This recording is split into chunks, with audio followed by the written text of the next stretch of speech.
Hello छात्र छात्राओं, स्वागत है आपका आरसी एकेडमी कोचिंग संस्थान देहरादून में।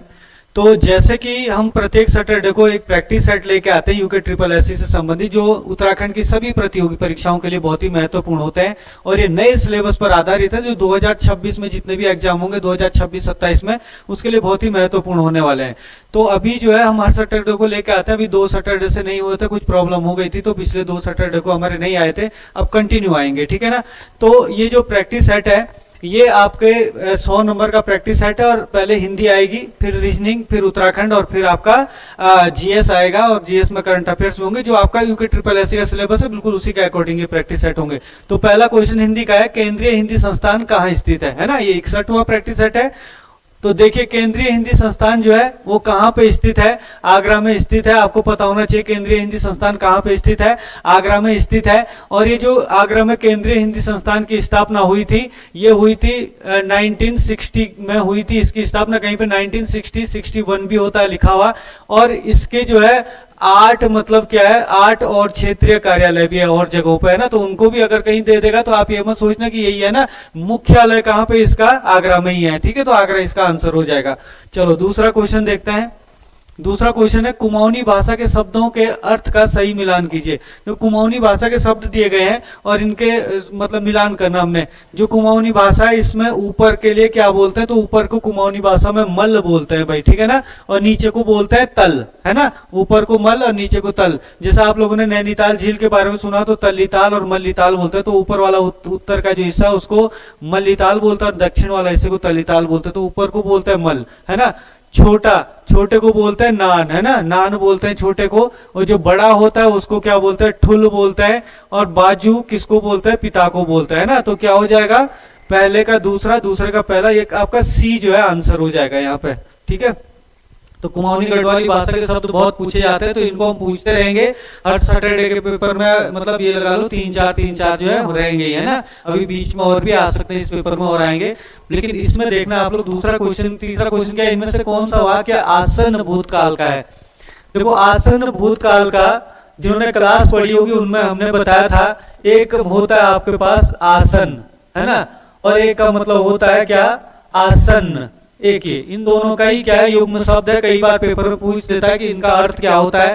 तो इसका मतलब होता है बैठने का स्थान। क्या होता है, बैठने का स्थान।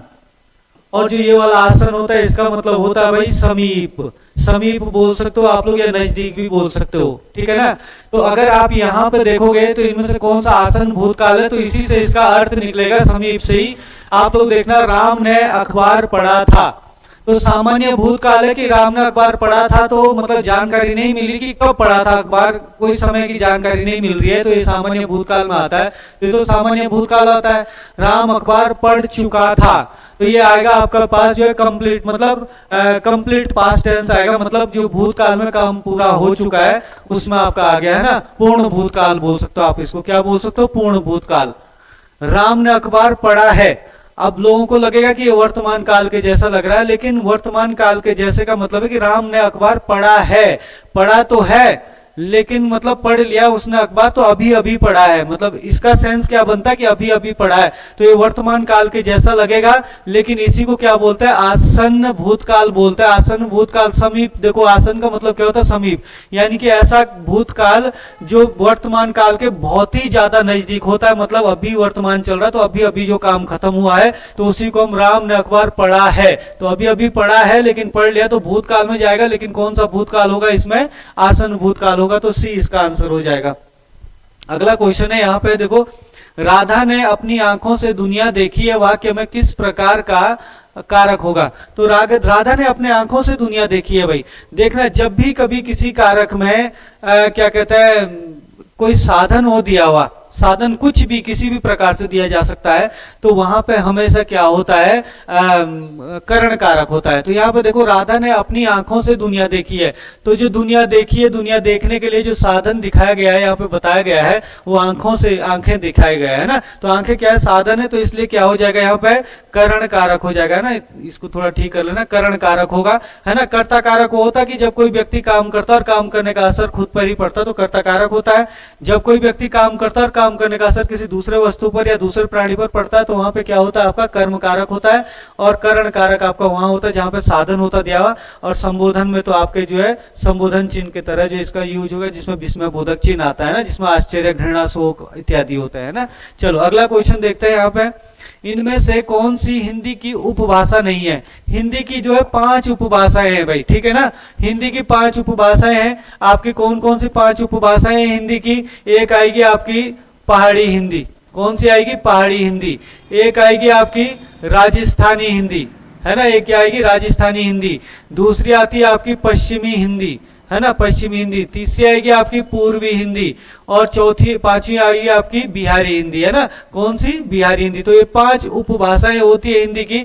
तो इसमें देखोगे राजस्थानी हिंदी की उपभाषा है, बिहारी हिंदी भी क्या कहते हैं हिंदी की उपभाषा है, और ब्रज भाषा हिंदी की उपभाषा नहीं है, बल्कि ब्रज भाषा क्या है? हिंदी की एक बोली है। और ये बोली जो है किसके अंतर्गत आती है? आपकी ब्रज भाषा पश्चिमी हिंदी के अंतर्गत आती है। किसके? पश्चिमी हिंदी के अंतर्गत आती है भाई। तो यही हिंदी की उपभाषा नहीं है, ये ब्रज भाषा क्या है? बोली है। चलो अगला क्वेश्चन है, मणिपुरी किस भाषा परिवार के अंतर्गत आती है?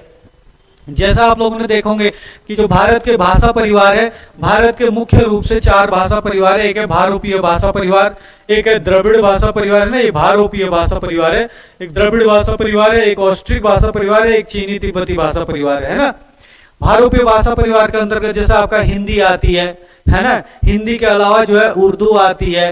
भारोपीय भाषा परिवार के ही अंतर्गत आपकी कश्मीरी आती है, पंजाबी आती है, गुजराती आती है, मराठी आती है, उड़िया आती है, बंगाली आती है, असमिया आती है।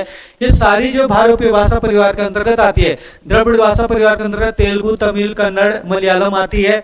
ऑस्ट्रिक भाषा परिवार के अंतर्गत आपकी जैसे खड़िया है, हो है, संथाली है, भूमिज है, जो मतलब कुछ क्षेत्रों में जैसा आपका क्या कहते हैं आपका जो है बिहार के से लगे हुए एरिया, पश्चिमी बंगाल हो गया, आपका उड़ीसा है, झारखंड, छत्तीसगढ़, इनके कुछ क्षेत्रों में बोली जाती है ना। और इसके अलावा चीनी तिब्बती आपके भारत के सीमांत क्षेत्र जो पूर्वोत्तर भारत है, आपको अगर मैं थोड़ा मैप में दिखाऊं तो ये पूर्वोत्तर भारत का जैसे मैप दिखाता है ना, ये वाला इस तरीके का मैप है। तो इन क्षेत्रों में बोली जाती है। इन क्षेत्रों में जो आपकी कौन सी बोली जाती है? चीनी तिब्बती भाषा परिवार के लोग जो इन क्षेत्रों में बसते हैं, तो इन क्षेत्रों में बोली जाती है, चीन और तिब्बत के बॉर्डर पर और म्यांमार के बॉर्डर पर। तो बर्मी भाषा भी आती है इसमें, बर्मी मतलब म्यांमार से है, बर्मी भाषा भी आती है, चीनी भाषा भी आती है, तिब्बती भाषा भी आएगी। और उसके अलावा अगर आप देखोगे यहाँ पे तो मणिपुरी, तो मणिपुर आपका इस एरिया में है, तो मणिपुरी भी आपकी किस में आती है? चीनी तिब्बती भाषा परिवार के अंतर्गत आती है। सबसे छोटा भाषा परिवार है ये भारत का, तो क्या हो जाएगा इसका आंसर? डी।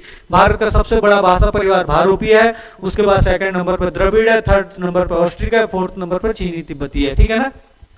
चलो अगला क्वेश्चन देखते हैं, स्पर्श व्यंजन की संख्या कितनी होती है? देखो भाई जो हिंदी वर्णमाला का जो वर्ग होता है, जैसा आप लोगों ने देखा होगा क, ख, द, घ, द, है ना, च, छ, ज, ज, य, ऐसे करके आपके होते हैं। लास्ट में कहां तक? मौ तक, है ना, प, फ, ब, भ, म, है ना, यहाँ से प से शुरू हो जाएगा।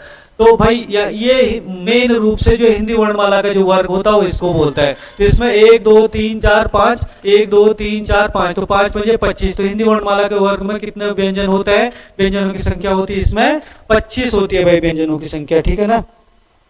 व्यंजनों की संख्या कितनी होती है इसमें? 25। चलो अगला क्वेश्चन है यहाँ पे, इनमें से कौन सी रचना गजानन माधव मुक्तिबोध की नहीं है? तो भाई बहुत ही महत्वपूर्ण है कि इनमें से कौन सी रचना गजानन माधव मुक्तिबोध की नहीं है। तो आपको ध्यान देना है, देखो चांद का मुंह टेढ़ा गजानन माधव मुक्तिबोध की रचना है। भूरी भूरी खाक धूल, ये भी गजानन माधव मुक्तिबोध की रचना है। विपात्र, ये भी गजानन माधव मुक्तिबोध की वेरी वेरी इंपॉर्टेंट रचना है। पहाड़ पर लालटेन, पहाड़ पर लालटेन ये गजानन माधव मुक्तिबोध की रचना नहीं है भाई, ये गजानन माधव मुक्तिबोध की रचना नहीं है। नए युग में शत्रु, ये भी गजानन माधव मुक्तिबोध की रचना नहीं है। ये दोनों के दोनों ही जो रचनाएं हैं वो मंगलेश डबराल की है भाई। देखो पहाड़ पर लालटेन और नए युग के शत्रु, ये दोनों रचनाएं किसकी है? मंगलेश डबराल की है। तो मतलब 4 और 5, चौथी और पांचवी रचना जो है गजानन माधव मुक्तिबोध की नहीं है। तो 4 5 मतलब डी इसका क्या हो जाएगा? आंसर हो जाएगा।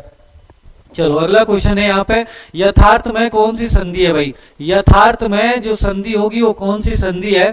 तो देखो यथार्थ का पहले तो संधि विच्छेद आना चाहिए आपको कि यथार्थ का संधि विच्छेद क्या होता है। यथार्थ का संधि विच्छेद होता है भाई यथा प्लस अर्थ। क्या होता है? यथा प्लस अर्थ। और यथा प्लस अर्थ किन से मिलकर बना, देखो था के पीछे आ की मात्रा आ रही है और प्लस ये ओ है, तो आ प्लस ओ से मिलकर बना है। जब कोई समान जाति के वर्णों से मिलकर कोई वर्ण बनता है, जैसे ओ आ ई उ री ऐसे करके समान जाति के वर्णों से बनती है, तो वहां पे कौन सी संधि होती है, दीर्घ संधि। तो ये भी समान जाति के ही माने जाते हैं, मतलब ओ के साथ आ जाता है, या फिर छोटी के साथ बड़ी आ जाए, छोटा के साथ बड़ा आ जाए, तो भी समान जाति के ही माने जाते हैं। तो इसमें कौन सी संधि होगी, दीर्घ संधि, तो ए इसका आंसर हो जाएगा। ठीक है, चलो अगला क्वेश्चन है यहाँ पे, देखो बसंती गीत से संबंधित सही कथन होगा। बसंती गीत, देखो बसंती गीत जो है आपके क्या कहते हैं, हमारे गढ़वाल कुमाऊं में गाया जाता है। तो यहाँ पे देखो, किशोरिया बसंत गीत गाते समय फ्यूली के फूलों को एकत्रित कर घर जाकर दहेली पूजा करती है ना, घर के दहेली की क्या करती है, पूजा करती है ना। तो यहाँ पे क्या होता है, किशोरिया बसंत गीत गाते समय फ्यूली के गीतों को एकत्रित कर घर की दहली पर क्या कहते हैं, पूजा करती है। तो ये बिल्कुल एकदम सही है।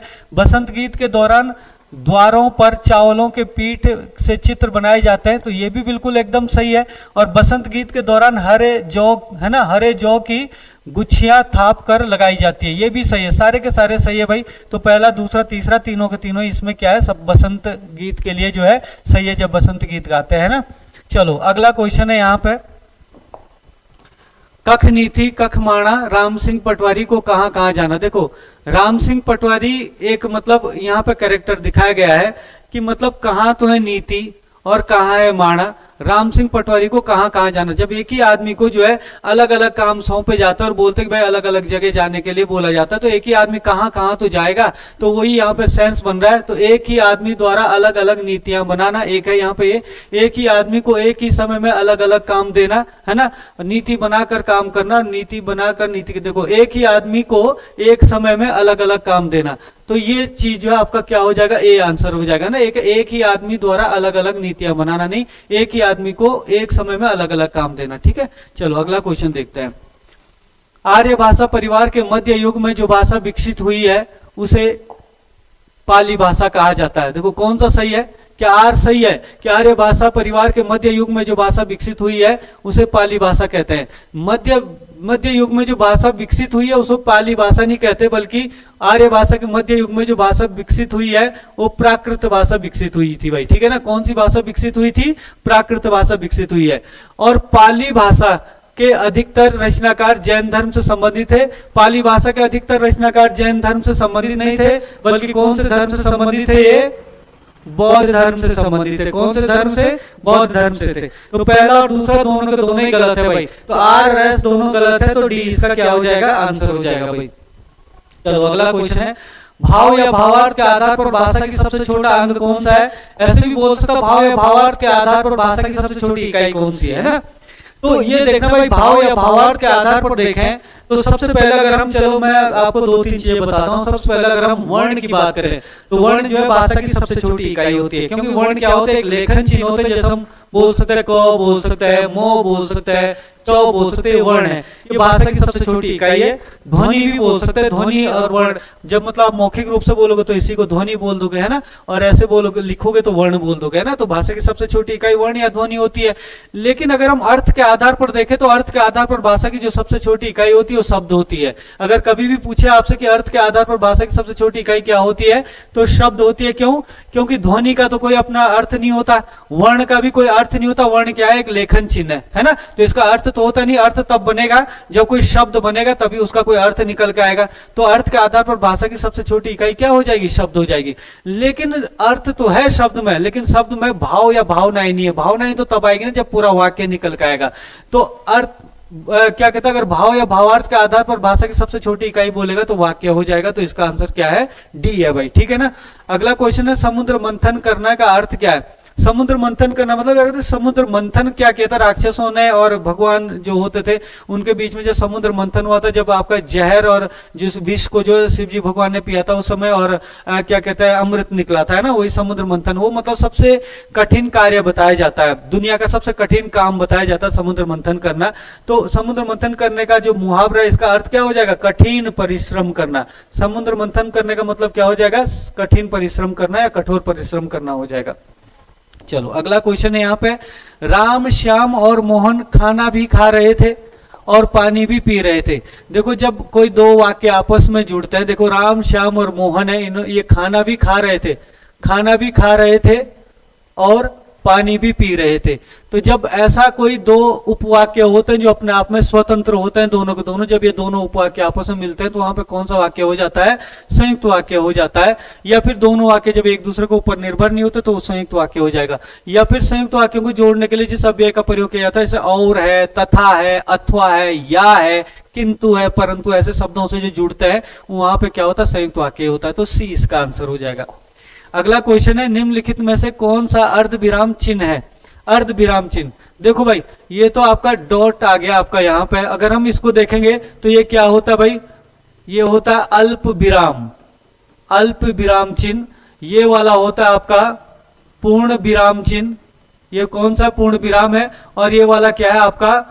अल्प विराम चिन्ह। मतलब समझना जरा इनका है ना कि अल्प विराम का मतलब है कि बिल्कुल एकदम जैसे लाइन क्या कहता है आपका, कोई वाक्य है, वाक्य के बीच में अल्प विराम चिन्ह लगा तो बिल्कुल बहुत कम रुकना पड़ता है ना। मैं घर गया लेकिन मैं घर जाकर वापस आया, यहाँ पर अल्प विराम चिन्ह आया था, जैसे ऐसा हो गया ना। पूर्ण विराम मतलब जहाँ पे वाक्य पूरा क्या कहता है आपका वाक्य खत्म हो जाता है तो वहां पे पूर्ण विराम लगता है कि पूरा ही खत्म हो गया वाक्य, है ना। और अल्प विराम होता है आपका, सॉरी यहाँ पे क्या हो गया? अल्प अर्ध विराम, है ना। ये हो गया आपका कौन सा? अर्ध विराम। और अर्ध विराम क्या होता है आपका कि जहां पे आपको क्या करना पड़ता है, मतलब थोड़ा सा मतलब ज्यादा देर तक रुकता है, वहां पे अर्ध विराम होता है, मतलब आधा रुकना पड़ता है। यहाँ पे तो बहुत कम रुकना पड़ता है, यहाँ पे इससे ज्यादा रुकना पड़ता है, यहाँ पे पूरा ही रुकता है। तो डी क्या हो जाएगा? इसका आंसर हो जाएगा। हमारे अच्छे स्वास्थ्य के लिए व्यायाम जरूरी है, वाक्य में कौन सा कारक होगा? देखो हमारे अच्छे स्वास्थ्य के लिए व्यायाम जरूरी है। जहां पे किसी के लिए कुछ किया जाता है या किसी के लिए कुछ दिया जाता है वहां पे संप्रदान कारक होता है। तो यहाँ पे देखना, हमारे अच्छे स्वास्थ्य के लिए व्यायाम जरूरी है, अच्छे स्वास्थ्य के लिए। तो यहाँ पे अच्छे स्वास्थ्य के लिए क्या है? व्यायाम जरूरी है। जहां पे यहाँ पे क्या अच्छे स्वास्थ्य के लिए व्यायाम किया जा रहा है, तो कुछ किया जा रहा है किसी चीज के लिए, तो क्या हो जाएगा आपका? संप्रदान कारक हो जाएगा भाई, बहुत महत्वपूर्ण है। अगला क्वेश्चन है यहाँ पे, बीबी किस भाषा का शब्द है? तो बीबी किस भाषा का शब्द हो जाएगा भाई? तो बीबी, देखो हमने एक कहानी बताई थी आपको, तुर्की भाषा की कहानी बताई थी, फारसी भाषा की बताई थी, अरबी भाषा की ना, अरब की एक घटना ऐसे करके कहानी बता, अरब के एक जिले के एक तहसील के एक दफ्तर में एक आदमी काम करता था, ऐसे करके। फारसी भाषा के लिए शादी बताया था, फारसी की शादी बताया था, है ना। फारस का एक कमीना सुल्तान था, उसका एक आवारा बेटा था, है ना, चिराग था, ऐसे कर कहानी बताई थी। तुर्की के लिए बताया थी, तुर्की के बीबी की लाश। तो तुर्की के बीबी की लाश मतलब कुर्ता पहने हुए एक तुर्की के बीबी की लाश कालीन में लिपटी थी। तो तुर्की के बीबी की लाश, तो तुर्की भी आ रखा उसमें और बीबी भी आ रखा, तो बीबी किस भाषा का शब्द हो जाएगा? तुर्की भाषा का शब्द हो जाएगा। तो ए इसका क्या है? आंसर है। अगला क्वेश्चन है, कौन सा विकल्प सही है? भारत में हिंदी भाषा क्षेत्र के अंतर्गत लगभग 43% लोग आते हैं। भारत में भारतीय भाषा परिवार के अंतर्गत लगभग 73% लोग आते हैं। आरसी एकेडमी के प्रैक्टिस सेट लेना चाहते हैं तो आरसी एकेडमी में जो है ऑनलाइन प्रैक्टिस सेट जो है बहुत सारे प्रैक्टिस सेट उपलब्ध है। जैसे कोई यूके ट्रिपल एससी के प्रैक्टिस सेट लेने चाहते हैं तो 99 रुपीज में आपको जो है 30 प्रैक्टिस सेट मिल जाएंगे। यूके ट्रिपल एससी के 99 रुपीज में 30 प्रैक्टिस सेट मिल जाएंगे आपको विद सॉल्यूशन के साथ। इसके अलावा एसएससी जीडी के पेपर जो है आपका 49 रुपीज में मिल जाएंगे। एसएससी सीजीएल के, सीपीओ एसआई के, अग्निवीर के भी मिल जाएंगे, रेलवे के प्रैक्टिस सेट भी मिल जाएंगे और सीटेट के प्रैक्टिस सेट भी इसमें मिल जाएंगे। ये सारे के यूके ट्रिपल एससी के 99 रुपीज में 30 प्रैक्टिस सेट है और बाकी के जो प्रैक्टिस सेट है वो सारे के सारे 49, एक हर प्रैक्टिस सेट जो 49 रुपीज में मिल जाएगा आपका। और ये जो प्रैक्टिस सेट है ना, ये आपके ये प्रैक्टिस सेट हिंदी और इंग्लिश दोनों में उपलब्ध है, लेकिन यूके ट्रिपल एससी का प्रैक्टिस सेट आपको केवल हिंदी में मिलेगा और बाकी ये सारे हिंदी और इंग्लिश दोनों में उपलब्ध है। तो आप इसको जो है कर सकते हो, डिस्क्रिप्शन में मैं लिंक डाल दूंगा क्या कहते हैं एप्लीकेशन की, और आप वहां पे जाके जो है इसको बाय कर सकते हो। और अगर आपको जो समझ में नहीं आ रहा तो आप हमें कॉल भी कर सकते हो 7579191544 पर, है ना, इस नंबर पर भी कॉल कर सकते हो। है जरा इसका क्या है कि भारत में हिंदी भाषा क्षेत्र के अंतर्गत 43% लोग आते हैं, ये बिल्कुल एकदम सही है। जो हिंदी भाषा का क्षेत्र है उसके अंतर्गत 43% लोग जो आते हैं। भारत में भारतीय भाषा परिवार के अंतर्गत 73% लोग, मतलब जो भारतीय भाषा परिवार है जिसको हम क्या बोलते हैं, भारोपीय भाषा परिवार बोलते हैं, उसकी बात करा। भारोपीय भाषा परिवार के अंतर्गत कितने परसेंट लोग आते हैं? 73%। भारोपीय भाषा परिवार के अंतर्गत जो हिंदी भाषा भी आएगी, और हिंदी भाषा के अलावा जो है भारतीय भाषा परिवार के अंतर्गत गुजराती, मराठी, अभी थोड़ी देर पहले मैं बात ही कर रहा था, पंजाबी है ना, आपकी जो है उड़िया है, बंगाली है ना, ये सारी भाषाएं आएगी। तो इसलिए इसके ज्यादा हो जाएगा परसेंट। तो ए और बी दोनों सही है, तो दोनों ही सही है, तो सी इसका क्या हो जाएगा, आंसर हो जाएगा। ठीक है, चलो अगला क्वेश्चन है, द्वारकेश का संधि विच्छेद क्या होगा। तो द्वारकेश का संधि विच्छेद क्या होता भाई, द्वारिका प्लस ईश, द्वारका प्लस ईश होता है। देखो बहुत सारे लोग द्वारिका लगाते हैं, द्वारिका नहीं होता, क्या होता है, द्वारका प्लस ईश होता है। तो द्वारका प्लस ईश इसका आंसर हो जाएगा। तो सी इसका क्या है, आंसर हो जाएगा भाई। ठीक है ना, इसमें संधि कौन सी हो जाएगी, तो आप कमेंट बॉक्स में मुझे बताना कि इसमें संधि कौन सी होगी। चलो मैं आपको बता भी दूं, तो इसमें देखो आ का के पीछे क्या है, आ और प्लस ई, आ प्लस ई से मिलकर बना है। तो आप कमेंट बॉक्स में जरूर बताना कि द्वारकेश में संधि क्या हो जाएगी, है ना। बाकी आपका आंसर क्या हो जाएगा, सी हो जाएगा। देखो यहाँ पे रीजनिंग के क्वेश्चन है, देखिए रीजनिंग के क्वेश्चन में आप लोग देखना, सबसे यहाँ पर कुछ नंबर दिए गए, बोध, अनुभूति, स्कीम, निर्माण, समावेश और समायोजन, शब्दों का सही क्रम क्या होगा। देखो जब आप कोई भी मतलब कुछ भी काम करते हैं, है ना, तो उसके लिए जैसे स्कीम निर्माण होता है, कोई स्कीम बनाते हैं, तो उससे भी पहले आपको क्या होना चाहिए, सबसे पहले आपको समायोजन करना पड़ेगा। क्या करना पड़ेगा, समायोजन, है ना, समायोजन करना पड़ेगा सबसे पहले, है ना। जब आप समायोजन कर लोगे, तो समायोजन करने के बाद जो आप अनुभूति करोगे कि भाई इसको करना कैसे, वो अनुभूति अपने अंदर लाओगे, है ना। अनुभूति लाओगे तो आपका क्या हो जाएगा, अनुभूति हो जाएगा, है ना। जब आप अनुभूति अपने अंदर ला दोगे, तो उसके बाद क्या हो जाएगा, समावेश करोगे। समावेश का मतलब है कि चीजों को एकत्रित करोगे, तो आपका क्या हो जाएगा, समावेश हो जाएगा। क्या हो जाएगा, समावेश हो जाएगा। और जब आपका समावेश हो जाएगा, तो उसके बाद आप क्या करोगे, स्कीम निर्माण करोगे, कि स्कीम बनाओगे। अब समावेश इकट्ठा हो जाएगा जब सामान, तो स्कीम बनाओगे कि अब इसको कैसे कैसे हमने जो है करना है। तो क्या हो जाएगा, आपका स्कीम हो जाएगी, स्कीम बनानी पड़ेगी। और स्कीम जब बन जाएगी, तो सबसे लास्ट में क्या हो जाएगा, उसका बोध करेंगे। बोध मतलब उसमें जो है वो करेंगे कि भाई ठीक हो गया या नहीं हुआ, है ना। तो ये आपका हो जाएगा 5 2 4 3 1। तो ये सी इसका क्या है, आंसर है। देखो ये सेम क्वेश्चन आ गया, तो कोई बात नहीं, आपको प्रैक्टिस करनी, गलती से सेम क्वेश्चन एक ही चैप्टर के नहीं आते हैं, लेकिन फिर भी चलो यहाँ पे आ गया, तो इसको भी देखो, सेम क्वेश्चन है। ये भी निम्न विकल्पों में से कौन सा विकल्प नीचे दिए गए शब्दों का सार्थक क्रम दर्शाएगा। देखो परिवार दिया गया, समुदाय, सदस्य, इलाका, देश, है ना। तो सबसे पहले क्या होता है भाई, सदस्य होता है, सदस्य होंगे। सदस्य जब होंगे तो सदस्यों को मिलके क्या बनता है, परिवार बनता है। तो फिर परिवार बन जाएगा आपका, है ना। परिवार जब बन जाता है, तो परिवार को बना के क्या बनता है, एक अलग अलग समुदाय बनते हैं, तो समुदाय हो गए। और समुदाय जब बन जाते हैं, तो अलग अलग इलाके बनते हैं। और इलाके जब बन जाएंगे, तो इलाकों को मिला के क्या बनता है, आपका देश बन जाता है। तो 3 1 2 4 5, 3 1 2 4 5, तो मतलब बी इसका क्या हो गया, आंसर हो गया। चलो अगला क्वेश्चन है, दी गई अक्षर श्रृंखला के खाली स्थानों पर क्रम से रखने पर इनमें से कौन सा अक्षर समूह पूरा होगा। देखो क्या है कि जब आप इनमें से किसी को यहाँ पे रखोगे, तो मतलब आपकी कोई ऐसी सीरीज बननी चाहिए कि मतलब ये एक जैसा कोई सीरीज बननी चाहिए। जैसे सपोज हम ये करते हैं भाई, यहाँ पे ए लगा दिया हमने, फिर यहाँ पे फिर दोबारा ए आई रखा, फिर इस डैश की जगह ये वाला बी आ जाएगा, क्रम से लगने चाहिए ना। फिर आपका बी है, फिर आपका बी है, फिर आपका ए है, तो ये आपका आ गया, फिर यहाँ पे डैश, यहाँ पे ए आ जाएगा, फिर आपका क्या है, बी है, फिर बी है, फिर ये ए है, तो इस ए की जगह आपका ये वाला ए आ जाएगा, फिर ए है, फिर यहाँ पे ये वाला ए आ जाएगा, है ना। फिर आपका बी आ जाएगा, फिर बी। कोई सीरीज बन रही, देखो 2 ए है, 3 बी है, फिर 3 ए है, फिर 2 बी है, फिर 3 ए है, फिर 2 बी है। लेकिन यहाँ पे जो है कहीं पे 2 बार आ रहा बी, कहीं पे 3 बार आ रहा बी, कहीं पे ए आ रहा 2 बार, तो कोई सीरीज बन नहीं रही सही से। जरा हम लास्ट वाले को ही लगा के देखते हैं, मेरे हिसाब से आंसर होना चाहिए। जैसे हम यहाँ पे लगा दे ए, तो फिर आपका ये ए है, ये वाला ए आ गया, फिर यहाँ पे ये वाला ए आ जाएगा, तो ये भी आ गया। फिर आपका बी है, फिर बी है, फिर आपका ए है, फिर ए है, फिर तीसरी यहाँ पे आ जाएगा आपका ये वाला ए, तो ये ए आ गया आपका। फिर आपका बी है, फिर बी है, फिर इस जगह पे आ जाएगा आपका ये वाला ए, फिर ए है, फिर ए है, फिर इस जगह आ जाएगा लास्ट वाला ए, और फिर आपका बी है, फिर बी है। देखो 3 ए 2 बी, 3 ए 2 बी, 3 ए और 2 बी, तो कोई सीरीज बन रही है, 2 बी आ रहे हैं और 3 ए आ रहे हैं, फिर 2 बी आ रहे हैं, फिर 3 ए आ रहे हैं, तो आपका क्या हो जाएगा, डी आंसर हो जाएगा।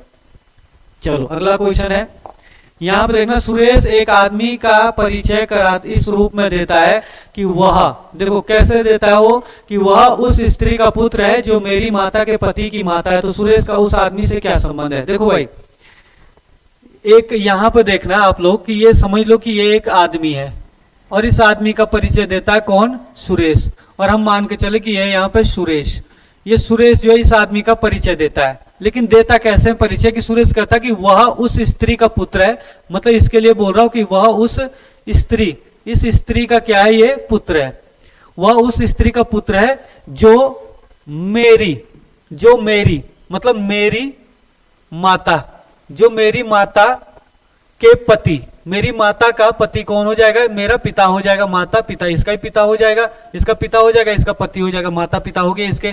तो मेरी माता के पति की माता है, मेरी माता के पति की माता है, तो मेरे माता के पति की क्या है? माता है। तो कुल मिला के ये स्त्री कौन है? मेरे पिता की माँ है। तो मेरे पिता की माँ है तो ये तो कौन हो गई? मेरी दादी हो गई। और इसका बेटा ये है और इसी का बेटा मेरा पिता भी है, तो ये कौन हो गया? आपके भाई भाई हो गए। तो ये अगर मेरा पिता है, ये अगर मेरा पिता है तो ये क्या हो जाएगा? मेरा चाचा हो जाएगा या ताऊ हो जाएगा। तो यहाँ पे ऑप्शन में क्या दे रखा है? चाचा दे रखा है, तो ए आपका क्या हो जाएगा? आंसर हो जाएगा। चलो अगला क्वेश्चन है, दिए गए चित्र में कितने ट्रायंगल होंगे, मतलब कितने त्रिभुज होंगे? देखो भाई ये क्वेश्चन थोड़ा सा जो है, बहुत सारे लोग इस क्वेश्चन को गलत कर देते हैं और बहुत ही आसानी से हो जाता है ये क्वेश्चन। थोड़ा समझना आपको है ना, ये क्वेश्चन कई बार सेम आ जाता है पेपर में, मतलब बिल्कुल एग्जैक्ट। आप लोग देखना, एक आकृति अलग अलग बना लेना। ये आकृति एक बाहर की आकृति दी गई है, ठीक है ना? अलग अलग बनाना जरा, इसमें दो आकृतियां। पहले एक आकृति तो है ये अंदर की, और ये वाली मतलब बाहर की है ना, ये वाला त्रिभुज, ये वाला ये बनाई मैंने ये वाली, ठीक है ना? एक आकृति तो मैंने ये वाली बनाई है, ठीक है, बाहर वाली ये वाली, और एक आकृति ये अंदर वाली है। तो ये भी आकृति आपकी क्या है? सेम है। ये हो गई आपकी एक अंदर वाली आकृति, ठीक है? ये क्या हो गई आपकी? अंदर वाली। चलो अंदर वाली आकृति कौन सी हो गई आपकी? ये है ना, ये हो गई आपकी अंदर वाली आकृति। अगर हम इनमें देखेंगे दोनों में, तो यहां पर देखना 1 2 3 4 5 6 इसमें ये वाले त्रिभुज है ना? त्रिभुज ट्रायंगल पूछ रहा ना, त्रिभुज। और एक त्रिभुज ये बड़ा वाला इधर को है एक, और एक त्रिभुज ये इधर वाला बड़े वाला ये वाला है। तो दो ये हो गए, तो 6 और 2 8, 8 तो इसमें हो गया।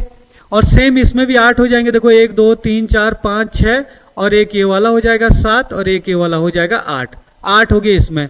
तो 8 और 8 कितने हो गए इसमें? 16 त्रिभुज तो हो गए ये, ठीक है? अब देखना, ये हमने अलग अलग तो काउंट कर दिया, लेकिन अंदर देखना आप लोग कि एक त्रिभुज ऐसे बन रहा है, इनको मिला के ये वाला, ये देखो एक ये वाला बन रहा है।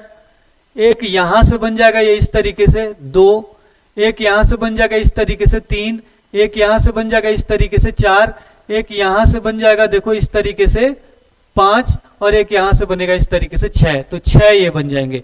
तो 16 और 6 कितने होंगे? 22। तो इसमें 22 ट्रायंगल हो जाएंगे। तो सी इसका क्या हो जाएगा? आंसर हो जाएगा। ये वाला देखना, दिए गए पासे की दो स्थितियों में 3 के विपरीत कौन सी संख्या होगी? देखिए भाई पासे में देखना, पासे को आपको पढ़ना पड़ेगा, इसके नियम होते हैं भाई। ये वाला पासा देखना, 1 2 3 4 5 6 सारी संख्याएं एक एक बार आई है। किसी पासे में जब कोई संख्या एक की एक एक बार ही आती है दो पासों में, और अगल बगल की संख्याओं का योग 7 के बराबर नहीं होता है, तो मानक पासा होता है। और मानक पासे के आमने सामने की भुजाओं का योग 7 के बराबर होता है। लेकिन यहाँ पे देखना, यहाँ पे 4 और 3 7 आया, अगल बगल में जोड़ के 7 नहीं आना चाहिए, लेकिन 7 आ गया, तो मानक पासा तो है नहीं, ये है साधारण पासा। तो ध्यान देना कि जब साधारण पासा होता है कोई, तो साधारण पासे में क्या होता है कि अगल बगल की भुजाओं का जो साधारण पासा जो होता है उसमें समांतर फलक है, एक दूसरे के विपरीत होती है। यानी कि अगर हमें 3 के विपरीत पूछना है तो 3 के विपरीत आपका ये हो जाएगा सामने वाला, 4 के विपरीत ऊपर वाले के विपरीत ऊपर वाला होता है, और साइड वाले के विपरीत साइड वाला होता है। सिंपल सा आंसर है इसका। तो यहाँ पे पूछ रहा है 3 के विपरीत क्या होगा, तो 3 ये सामने, तो यहाँ पे सामने क्या है 1, तो 3 के विपरीत 1 हो जाएगा, तो ए इसका आंसर हो गया भाई। चलो अगला क्वेश्चन है, दी गई श्रृंखला में प्रश्न चिन्ह के स्थान पर क्या होगा? देखो प्रश्न चिन्ह के स्थान पर यहाँ पे क्या होगा, बड़ा इंपॉर्टेंट क्वेश्चन है। यदि आप यूके ट्रिपल एससी की तैयारी कर रहे हो तो आरसी एकेडमी कोचिंग देहरादून में, ये near union bank Tapovan road Dehradun Tapovan road में है। यहाँ पे देखना यूके एसएससी की तैयारी अगर आप कर रहे हो तो UK triple SC group C की तैयारी भी करवाते हैं, फॉरेस्ट गार्ड की, पुलिस, पटवारी, सभी चीज की तैयारी करवा रहे हैं। हम जो है 2015 से कोचिंग करवा रहे हैं, 1300 से ज्यादा सिलेक्शन हो गया और 21 सिलेक्शन अभी पुलिस के पेपर में हुए हैं। 31 सिलेक्शन अभी पुलिस के पेपर में हुए हैं। अगर आप देखोगे यहाँ पे, अगर ऑफलाइन अगर आप पढ़ना चाहते हो तो 1000 पर मंथ यहाँ पे फीस है हमारी, कोई ज्यादा फीस नहीं है, और देहरादून में ये तपोवन रोड पे स्थित है ना। और अगर आप ऑनलाइन कोर्स करना चाहते हो तो आपको पूरा कोर्स जो यूके SSSC का मिलता है, जिसमें history, political, geography, economics, GS के सब्जेक्ट और उत्तराखंड का पूरा सब्जेक्ट मिलेंगे, हिंदी का पूरा कोर्स मिलेगा और उसमें करंट अफेयर्स भी और रीजनिंग भी मिलेगी। तो वो जो है आपको 1499 रुपए में ऑनलाइन मिल जाएगा ना। और अगर डेमो के लिए आपको करना है तो आप डेमो के लिए भी आ सकते हो, तो आप इस नंबर पे कॉल भी कर सकते हो, हमें ना विजिट करना चाहते हो तो इस नंबर पे कॉल भी कर सकते हो।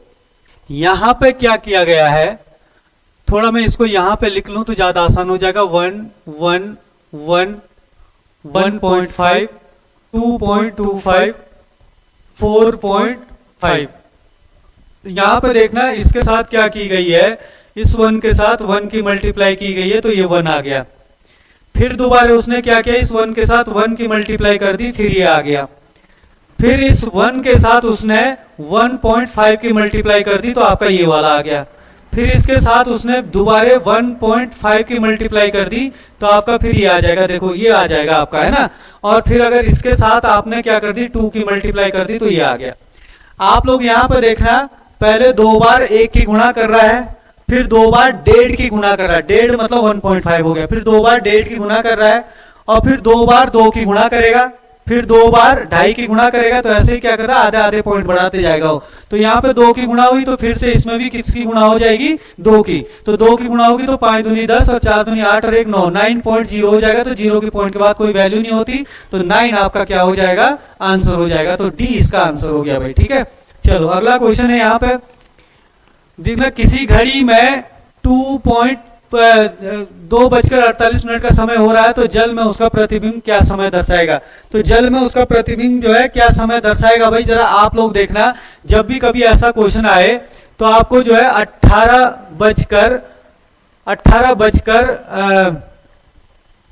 17:90 से क्या करना है, आपको माइनस करना है, ठीक है ना। किसमें से, ये इसकी ट्रिक है, आपको क्या करना है, 17:90 से इसको माइनस करना है, किसको, 2:48 को। तो आप इसको अगर माइनस करोगे तो 10 में से 8 गया, कितना बचेगा, 2, और यहाँ पे बचा 8, 8 में से 4 गया, 4 बच जाएगा। और यहाँ पे देखो 17 में से 2 गया तो 15 बच जाएंगे, तो 15:42। और 15:42 का मतलब है 12, 13, 14, 15, यानी कि 3:42 इसका आंसर हो जाएगा। और ये भी 3 मतलब शाम को, यहाँ पे देखो 3:42 AM मतलब सुबह का भी है और शाम का भी है। तो शाम का क्योंकि 15 बज रहे ना, तो शाम वाला बता रहा है, तो 3:15 PM मतलब डी इसका क्या हो जाएगा, आंसर हो जाएगा। अगला क्वेश्चन यहाँ पे, यदि अंग्रेजी वर्णमाला के प्रथम अर्धांश को विपरीत क्रम में लिखा जाए तो दाएं से 5वें अक्षर के बाएं 11वां अक्षर कौन सा होगा। देखो यदि अंग्रेजी वर्णमाला के प्रथम अर्धांश को विपरीत क्रम में लिखा है, प्रथम अर्धांश क्या होता है, जैसे अंग्रेजी वर्णमाला है तो अंग्रेजी वर्णमाला में 26 वर्ण होता है टोटल। तो 26 वर्ण में से जो शुरू के 13 वर्ण होते हैं, है ना, ए से लेकर एम तक, वो क्या होता है, प्रथम अर्धांश होता है। और फिर क्या कहते हैं, एन से लेकर और जेड तक जो होता है वो द्वितीय अर्धांश होता है। तो द्वितीय अर्धांश के लिए तो कुछ नहीं बोला, लेकिन प्रथम अर्धांश को देखें हम कैसे लिख सकते हैं, A B C D E F G H I J K L M, है ना, M 1 2 3 4 5 6 7 8 9 10 11 12 13, तो ये 13 हो गए। फिर हो जाएगा आपका M N O P Q R S T U V W X Y Z। तो ये देखो प्रथम वो करेगा, यदि अंग्रेजी वर्णमाला के प्रथम अर्धांश को, मतलब प्रथम अर्धांश को विपरीत क्रम में, रिवर्स ऑर्डर में लिखना है, विपरीत क्रम में लिखना है। तो भाई ऐसे लिखता हूं ABCD, तो इसको उल्टा लिखना है, ABCD ऐसे में लिखना है, या फिर MLKJ ऐसे लिखना है। तो लिखा जाए तो क्या बोल रहा, दाएं से 5वें अक्षर, तो दाया तो इधर से होता है, तो दाएं से 5वां अक्षर, तो 1 2 3 4 5, तो दाएं से 5वें अक्षर के बाएं 11वां अक्षर कौन सा होगा। तो इसके बाया इधर को होगा, बाएं 11वां अक्षर कौन सा होगा, तो 1 2 3 4 5 6 7 8 9 10 11, तो सी इसका क्या हो जाएगा, आंसर। तो मतलब बी हो गया आंसर, ठीक है। चलो अगला क्वेश्चन यहाँ पे, 45 अंडर रूट के अंदर 45 है, और फिर देखो पूरा अंडर रूट यहाँ तक लगा, फिर प्लस करके 21 है अंडर रूट के अंदर, फिर ये अंडर रूट पूरा यहाँ तक है, फिर अंडर रूट 25 है, फिर यहाँ पे माइनस लगा है। तो 25 के ऊपर ये वाला अंडर रूट भी है, 25 के ऊपर ये वाला भी है, और 25 के ऊपर ये वाला भी है। 21 के ऊपर देखो तो आपका ये वाला अंडर रूट है और ये वाला अंडर रूट है, लेकिन 45 के ऊपर केवल ये वाला अंडर रूट है ना। तो आप देखो जब भी ऐसा क्वेश्चन है तो अंदर से बाहर की तरफ को सॉल्व करते हैं। कैसे कि आप लोग देखना, अंडर रूट 45 है, इसको ऐसे लिख दो, फिर अंडर रूट 21 है तो इसको भी ऐसे लिख दो, फिर माइनस क्या है 25, तो 25 के लिए ये वाला अंडर रूट लगा है। तो 25 किसका स्क्वायर होता है, 5 का स्क्वायर होता है, तो 25 का क्या हो जाएगा यहाँ पे 5, तो 25 का अंडर रूट आपका खत्म हो गया यहाँ पे। अब आप इसमें से इसको माइनस कर सकते हो, तो देखो इसको बाकियों को ऐसे लिखो 45 प्लस अंडर रूट, अगर 21 में से आपका 5 माइनस होगा तो कितना बचेगा यहाँ पे 16 बच गया। अब आपको इसे सॉल्व करना है भाई, तो आपको बाकी को ऐसे लिखना, हमने लिख दिया यहाँ पे 45 और प्लस 16 किसका स्क्वायर होता है 4 का, तो इसका हो जाएगा आपका 4 है ना। अब 16, 45 और 4 को आप जोड़ोगे तो क्या हो जाएगा अंडर रूट 49, और 49 किसका स्क्वायर होता है 7 का, तो इसका आंसर हो जाएगा 7। तो 7 इसका क्या हो गया भाई, आंसर हो गया। ठीक है, चलो भाई उत्तराखंड के क्वेश्चन देखो। 31 क्वेश्चन, राज्य में चूना पत्थर खनिज से संबंधित सही विकल्प चुनना है आपको। ठीक है, तो यहाँ पे देखना चूना पत्थर से संबंधित सही विकल्प कौन सा होगा।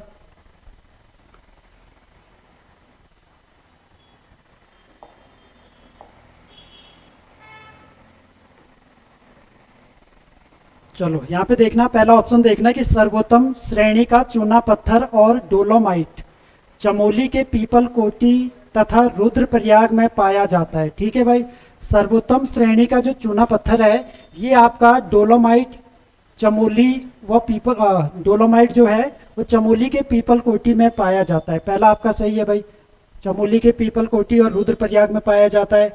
दूसरा देखना, यहाँ पर क्रीम रंग का भारी व सख्त चूना पत्थर का भंडार आपका मसूरी में पाया जाता है। ये भी आपका सही हो जाएगा भाई कि क्रीम रंग का जो भारी व सख्त चूना पत्थर होता है ये आपका पाया जाता है मसूरी में। ठीक है, तो दूसरा भी आपका सही हो गया।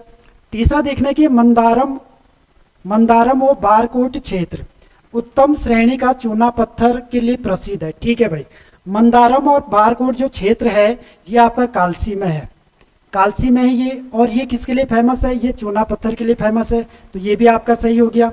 ठीक है, तो तीसरा भी आपका सही है, सही छाड़ना है यहाँ पर। ठीक है, चौथा देखना कि मसूरी के पास कियारकुली व महागांव चूना पत्थर के लिए खनिज के लिए प्रसिद्ध है। ये आपका गलत हो जाएगा भाई। देखो मसूरी के पास कियारकुली व महागांव जो है ये चूना पत्थर के लिए नहीं है, ये आपका खड़िया खनन के लिए प्रसिद्ध है, खड़िया खनन के लिए।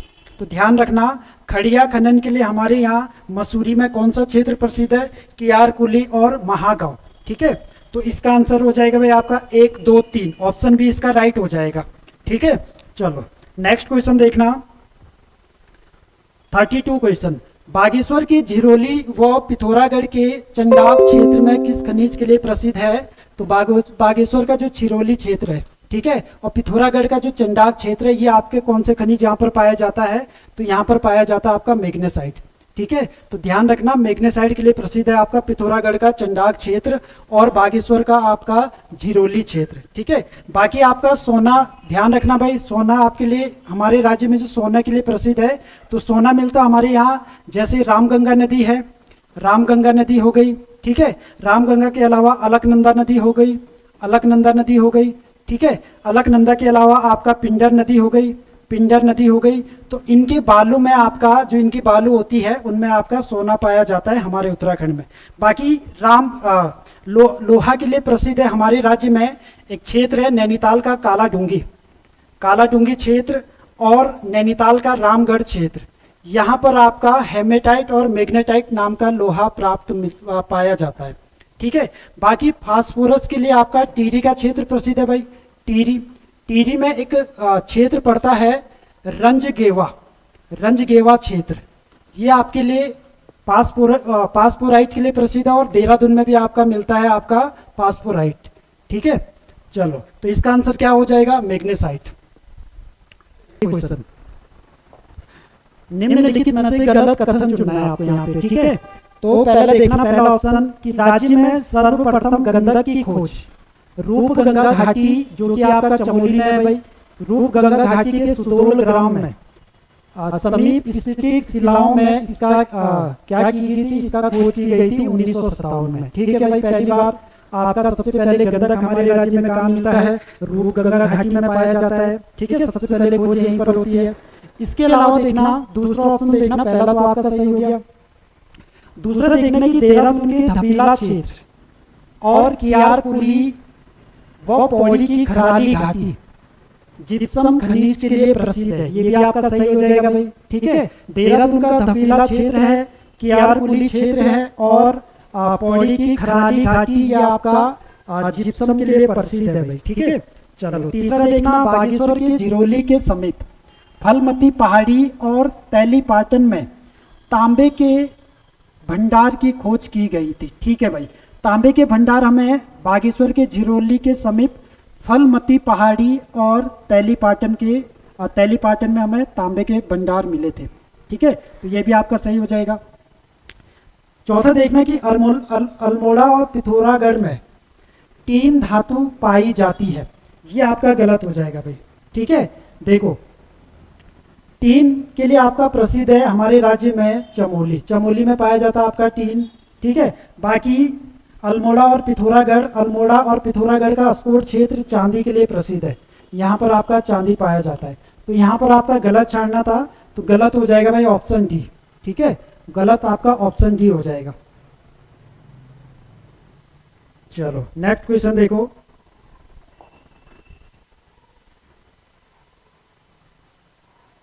थर्टी 34।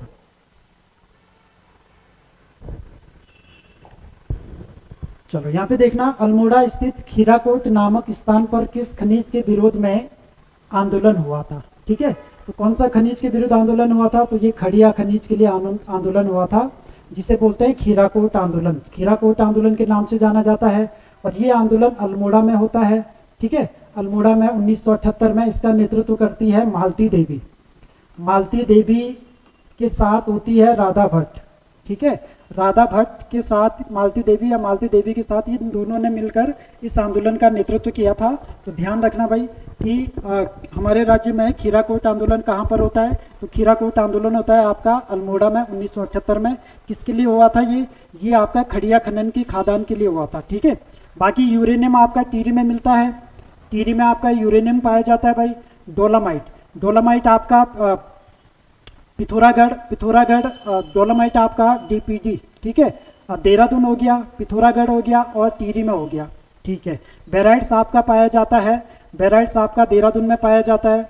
ठीक है, बेराइट्स आपका देहरादून में पाया जाता है। चलो नेक्स्ट क्वेश्चन देखना, 35 क्वेश्चन, निम्न में से कौन सा विकल्प सही है। तो यहाँ पर विकल्प छानना है कौन सा आपका सही विकल्प होगा। तो पहला देखना, राज्य में प्रथम खनन नीति। तो राज्य की प्रथम खनन नीति 4 अप्रैल 2001 को आई थी। ठीक है, राज्य में 1 स्टेट 1 रॉयल्टी नीति ये 2023 की है। तो यहाँ पर आपका दोनों सही हो जाएंगे, ऑप्शन ए और बी, यानी कि 1 और 2 दोनों आपका सही हो जाएंगे। ठीक है, चलो नेक्स्ट क्वेश्चन देखना, 36, राज्य की मृदा से संबंधित सही विकल्प का चयन करना आपको। ठीक है, देखो ऑप्शन ए देखना, क्वार्टर व ज्वालामुखी प्रकार की मृदा आपका देहरादून व दून घाटी में पाई जाती है, ये आपका गलत हो जाएगा भाई। ठीक है, क्वार्टर्स और ज्वालामुखी प्रकार की जो मृदा है ये आपका भीमताल क्षेत्र में पाई जाती है। दोनों मृदा भीमताल ठीक है, भीमताल क्षेत्र में पाई जाती है, भीमताल में, नैनीताल में भीमताल। ठीक है, बाकी शिवालिक और दून क्षेत्र में आपकी पाई जाती भाई टर्सरी प्रकार की मृदा। टर्सरी प्रकार की मृदा आपकी दून क्षेत्र या फिर शिवालिक क्षेत्र में पाई जाती है। तो पहला तो आपका गलत हो गया। ठीक है, अगला देखना, महीन कणों वाली मृदा, महीन कणों वाली अधिक परिपक्व उपजाऊ मृदा बाबर क्षेत्र में पाई जाती है, ये आपका गलत हो जाएगा भाई। ठीक है, देखो महीन कणों वाली अधिक परिपक्व जो उपजाऊ मृदा है ये आपका तराई क्षेत्र में पाई जाती है, जबकि बाबर क्षेत्र में मोटी बालू वाली ठीक है, या फिर आपका कंकड़ पत्थर वाली मृदा पाई जाती है। और जो ये बाबर क्षेत्र की जो मिट्टी होती है ये कृषि के लिए अच्छी नहीं होती है भाई, ध्यान रखना, कृषि के लिए अच्छी नहीं होती है, ये आपका अच्छी होती है ये वन के लिए ठीक है मृदा, ठीक है। वन्य जीव यहाँ पर अधिक देखने को मिलते हैं क्योंकि यहाँ पर वन के लिए मृदा बहुत अच्छी है, पेड़ों के लिए, ठीक है। बाकी कृषि के लिए ये मृदा अच्छी नहीं है, ध्यान रखना।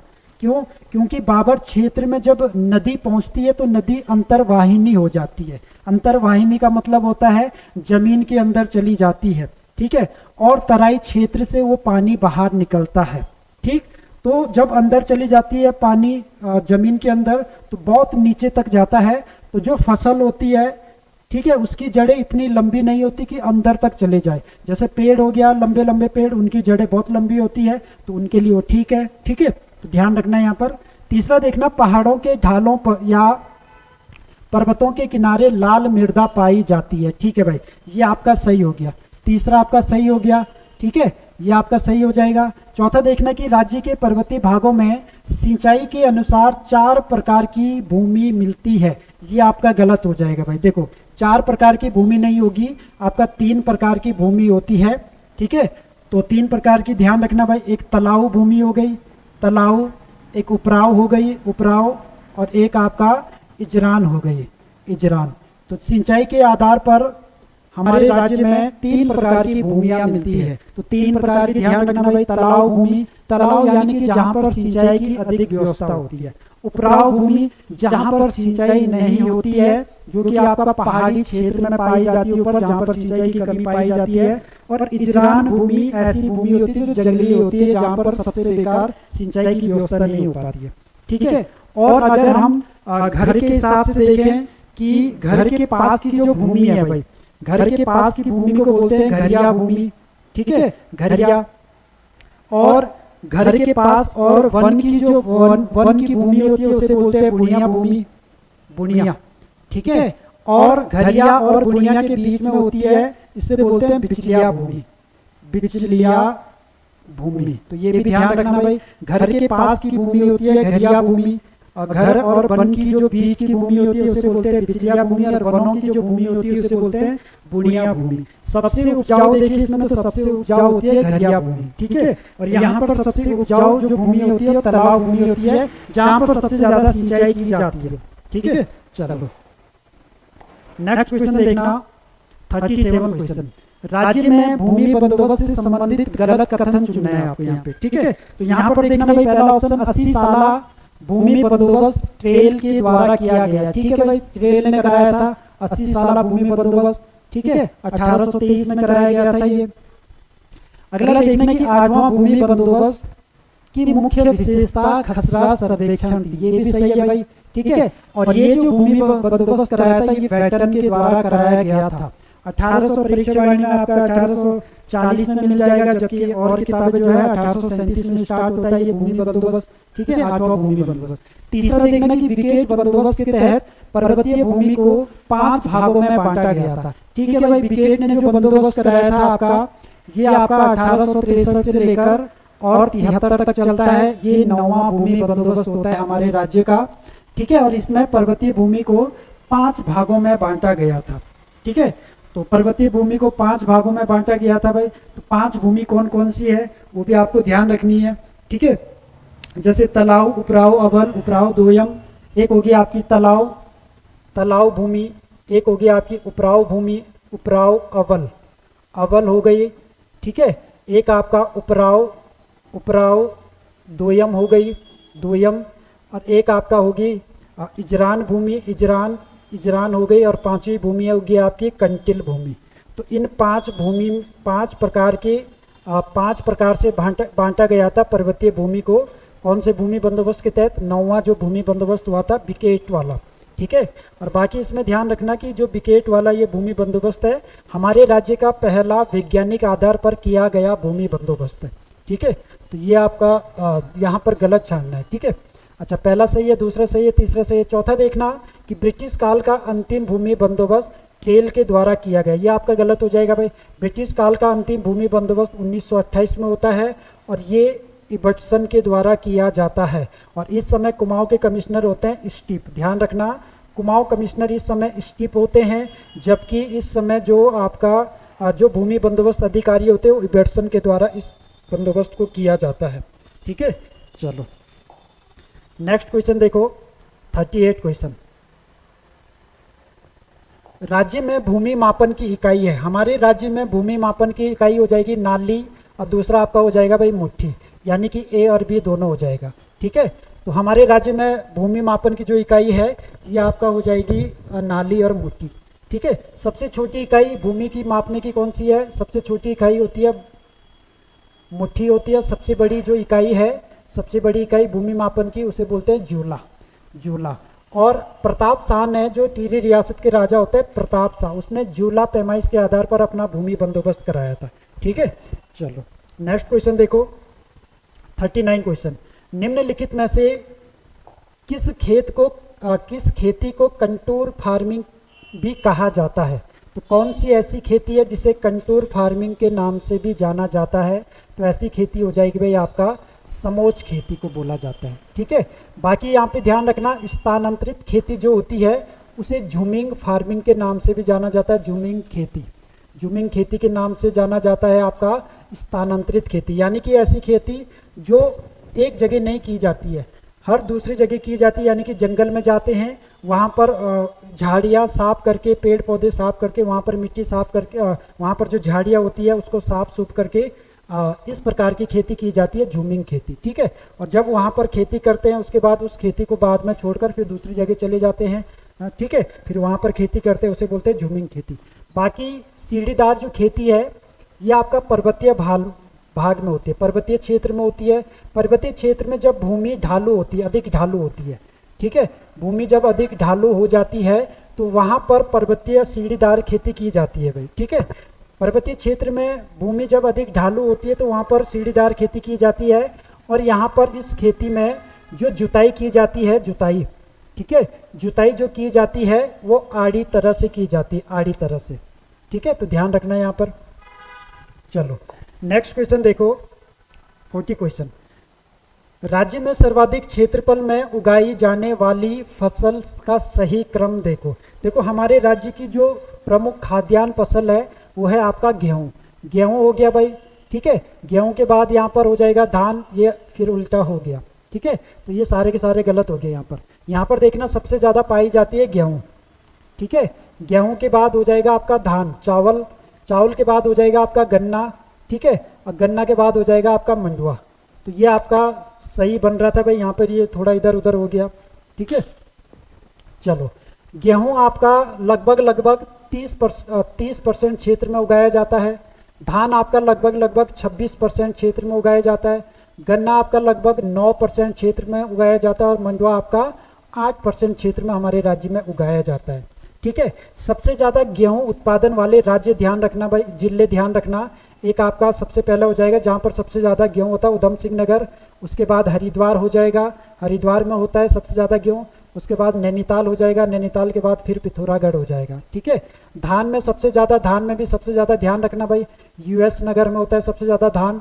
चावल उसके बाद आपका नैनीताल में होता है, नैनीताल के बाद आपका धान होता है हरिद्वार में। ठीक है, हरिद्वार के बाद फिर देहरादून हो जाएगा। गन्ना में ध्यान रखना भाई, सबसे ज़्यादा गन्ना उत्पादन वाला जिला है आपका उधम सिंह नगर, फिर आपका हरिद्वार हो जाएगा। ठीक है, हरिद्वार के बाद फिर आपका हो जाएगा देहरादून हो जाएगा। ठीक, बाकी मंडुआ उत्पादन आपका, जैसे मंडुआ आपका चमोली में होता है, अल्मोड़ा में, पौड़ी में, यहाँ पर आपका मंडुआ ज़्यादा होता है। ठीक है, तो यहाँ पर जो ऑप्शन था आपका थोड़ा इधर उधर हो गया, तो ये आपका ध्यान रखना भाई। चलो नेक्स्ट क्वेश्चन देखो, 41। राज्य की पहली चीनी मिल, राज्य की पहली चीनी मिल की स्थापना कहाँ पर की गई थी? तो राज्य की पहली जो चीनी मिल है वो काशीपुर में इसकी स्थापना की गई थी 1936 में। ठीक है, एक चीज और बता देता हूँ मैं आपको, तो जो ये पेपर है भाई, ये पेपर आपका आप सोच रहे होंगे एक ही चैप्टर से इतने सारे क्वेश्चन आ गए। देखो इतने सारे क्वेश्चन एक चैप्टर से नहीं है, ये टारगेट दिया था मैंने बच्चों को कि जो खनिज वाला चैप्टर है, यहाँ पर कोचिंग में दिया था खनिज वाला चैप्टर। ठीक है, यहाँ से क्वेश्चन बनेंगे। उसके बाद मैंने आपका कृषि वाला चैप्टर दिया था एक, और एक आपका इसी में दिया था मैंने आपका जिला सीरीज वाला चैप्टर, परीक्षा वाणी वाला, ये 3 चैप्टर दिए थे भाई। ठीक है, परीक्षा वाणी वाला दिया था मैंने कि इस हफ्ते जो चैप्टर आएंगे वो जो क्वेश्चन बनेंगे वो इसी में से बनेंगे। इससे पहले भी मैंने दिए थे, नदी तंत्र वाला दिया था इससे पहले, तो थोड़ी यहाँ पर ये थोड़ा खराबी आ गई थी इसलिए वीडियो नहीं आ पाई। तो जो इससे पहले हुआ था आपका परीक्षा वाणी का नदी तंत्र दिया था मैंने, वन वाला चैप्टर दिया था। इसके बाद जो आगे हैं इसके बाद वाले चैप्टर आएंगे, जो अगला टारगेट अगला जो शनिवार का पेपर होगा तो इसके बाद वाले चैप्टर आएंगे, ठीक है। चलो तो यहाँ पे पहले ये बता देता हूँ मैं कि इन 3 चैप्टरों से क्वेश्चन बने हैं, तो इसलिए आप कंफ्यूज मत होना कि एक ही 2-3 चैप्टर से इतने सारे क्वेश्चन कैसे आ गए। चलो यहाँ पे देखना भाई कि हमारे राज्य की पहली चीनी मिल है आपका काशीपुर में, ठीक है। काशीपुर 1936 में इसकी स्थापना होती है। बाकी बाजपुर में सहकारी क्षेत्र की प्रथम चीनी मिल, सहकारी क्षेत्र की प्रथम चीनी मिल अगर आपसे पूछे, प्रथम चीनी मिल पूछे तो आपकी कहाँ पर स्थापित की गई थी? बाजपुर में। हमारे राज्य में कुल चीनी मिल है 10, कुल चीनी मिल हो जाएगी आपकी 10 हो जाएगी भाई, चीनी मिलें हो जाएगी 10, ठीक है, 10 हो जाएगी। इस 10 में से 8 संचालन में है अभी, संचालन यानी कि कार्य कर रही है कितने? 8, ठीक है। बाकी ध्यान रखना 10 चीनी मिलें हैं तो कहाँ कहाँ पर है भाई, ठीक है। जैसे रुड़की में ध्यान रखना, हरिद्वार में उत्तम शुगर मिल के नाम से यहाँ पर है, आरबीएन के नाम से यहाँ पर आरबीएन शुगर मिल यहाँ पर है, ठीक है। रुड़की में आपका धनश्री शुगर मिल यहाँ पर है, ठीक है। और आपका उधम सिंह नगर में सबसे ज़्यादा उधम सिंह नगर में है चीनी मिल है, ठीक है। उसके बाद हरिद्वार, उसके बाद देहरादून में आपकी पाई जाती है। लेकिन ये ध्यान रखना भाई 10 जो चीनी मिलें हैं, जैसे उत्तम शुगर मिल कहाँ पर है? रुड़की में है। आरबीएन सिंह शुगर मिल आपका हो जाएगी रुड़की में। धनश्री के नाम से शुगर मिल आपका कहाँ पर हो जाएगी? ये आपका हो जाएगी रुड़की में, ठीक है। बाकी आपका किसान सहकारी चीनी मिल, एक ध्यान रखना किसान सहकारी चीनी मिल के नाम से, किसान सहकारी चीनी मिल जो है आपकी, ये आपका उधम सिंह नगर में हो जाएगी। उधम सिंह नगर में आपका किसान सहकारी, किसान के नाम से बहुत सारी है, तो ये ध्यान रखना भाई आपका किसान सहकारी चीनी मिल पूछे तो कहाँ पर हो जाएगी? उधम सिंह नगर में। चलो 42 क्वेश्चन देखना, राज्य में सर्वाधिक सेब उत्पादन वाला जनपद कौन सा है? सबसे ज्यादा सेब उत्पादन होता है भाई उत्तरकाशी में, फिर उसके बाद हो जाएगा नैनीताल में, उसके बाद हो जाएगा फिर आपका देहरादून में, ठीक है। तो ध्यान रखना सबसे ज्यादा सेब उत्पादन वाला जिला उत्तरकाशी हो जाएगा। 43 क्वेश्चन देखना, निम्नलिखित में से सही कथन चुनिए। आपको यहाँ पर सही कथन चुनना है भाई, ठीक है। चलो पहला देखना कि जीरेनियम अफ्रीकी मूल का शासकीय सुगंध युक्त पौधा है, ठीक है भाई, पहला आपका सही हो गया, ठीक है। वर्तमान में 13 जिलों में चाय विकास कार्यक्रम संचालित है, ये आपका गलत हो जाएगा भाई। वर्तमान में चाय विकास कार्यक्रम 9 जिलों में चल रहा है, ठीक है। 4 जिले कौन से हैं जहां पर चाय विकास कार्यक्रम नहीं चल रहा है? जैसे आपका हो गया उधम सिंह नगर हो गया, ठीक है, हरिद्वार हो गया, ठीक, हरिद्वार के अलावा उत्तरकाशी हो गया और देहरादून हो गया। यहाँ पर आपका चाय विकास कार्यक्रम नहीं चल रहा है, ठीक है, और यहाँ पर आपका चाय भी पैदा नहीं की जाती है, ठीक है। बाकी 9 जिलों में आपका चाय मिलती है, चाय पैदा की जाती है। चलो तीसरा देखना कि राज्य में चाय विकास बोर्ड का गठन 11 फरवरी 2004 को किया गया। कहीं कहीं पर इसका 12 भी दिया होगा, ठीक है, कंफ्यूज मत होना। तो ये परीक्षा वाणी में आपका मिलता है 11 फरवरी 2004 को, और चाय विकास बोर्ड का गठन अल्मोड़ा में किया गया था, ठीक है, 2004 को। ध्यान रखना भाई, तीसरा आपका सही हो गया। चौथा देखना कि राज्य में चाय का उत्पादन सर्वप्रथम 1830 में, राज्य में चाय का उत्पादन सर्वप्रथम 1830 में किया गया था, ठीक है, प्रारंभ हुआ भाई, ये आपका सही हो जाएगा, ठीक है। चौथा सही है, तीसरा भी सही है, 1, 3, 4 इसका आंसर हो जाएगा ऑप्शन ए, ठीक है, 1, 3, 4 इसका सही हो जाएगा। चलो नेक्स्ट क्वेश्चन देखो, 44 क्वेश्चन। यहाँ पे देखना गलत कथन चुनना है आपको यहाँ पे, ठीक है। देखो पहला देखना कि उत्तराखंड स्टेट सीड सर्टिफिकेशन अभिकरण ये 14 मार्च 2001 का है, ठीक है भाई, ये आपका पहला सही हो गया। राज्य जैविक कृषि एक्ट 2019 का है, और हमारा उत्तराखंड राज्य प्रथम है, पूरे भारत में प्रथम राज्य है जिसने आपका ये एक्ट जैविक एक्ट पारित किया था। दूसरा भी आपका सही हो गया। कृषि उत्पादन विपणन बोर्ड दिसंबर 2000 का है, ये भी आपका सही हो जाएगा। ठीक है, राज्य की प्रथम कृषि नीति 2018, ये आपका गलत हो जाएगा भाई। ठीक है, राज्य की प्रथम कृषि नीति 2011 की है। ठीक है, फिर उसके बाद 2018 में दूसरी कृषि नीति भी आई थी। चलो 45 क्वेश्चन देखना। प्रधानमंत्री किसान सम्मान निधि का राज्य में नोडल विभाग है, नोडल विभाग है। देखो प्रधानमंत्री किसान सम्मान निधि, इसकी जो शुरुआत हुई थी 1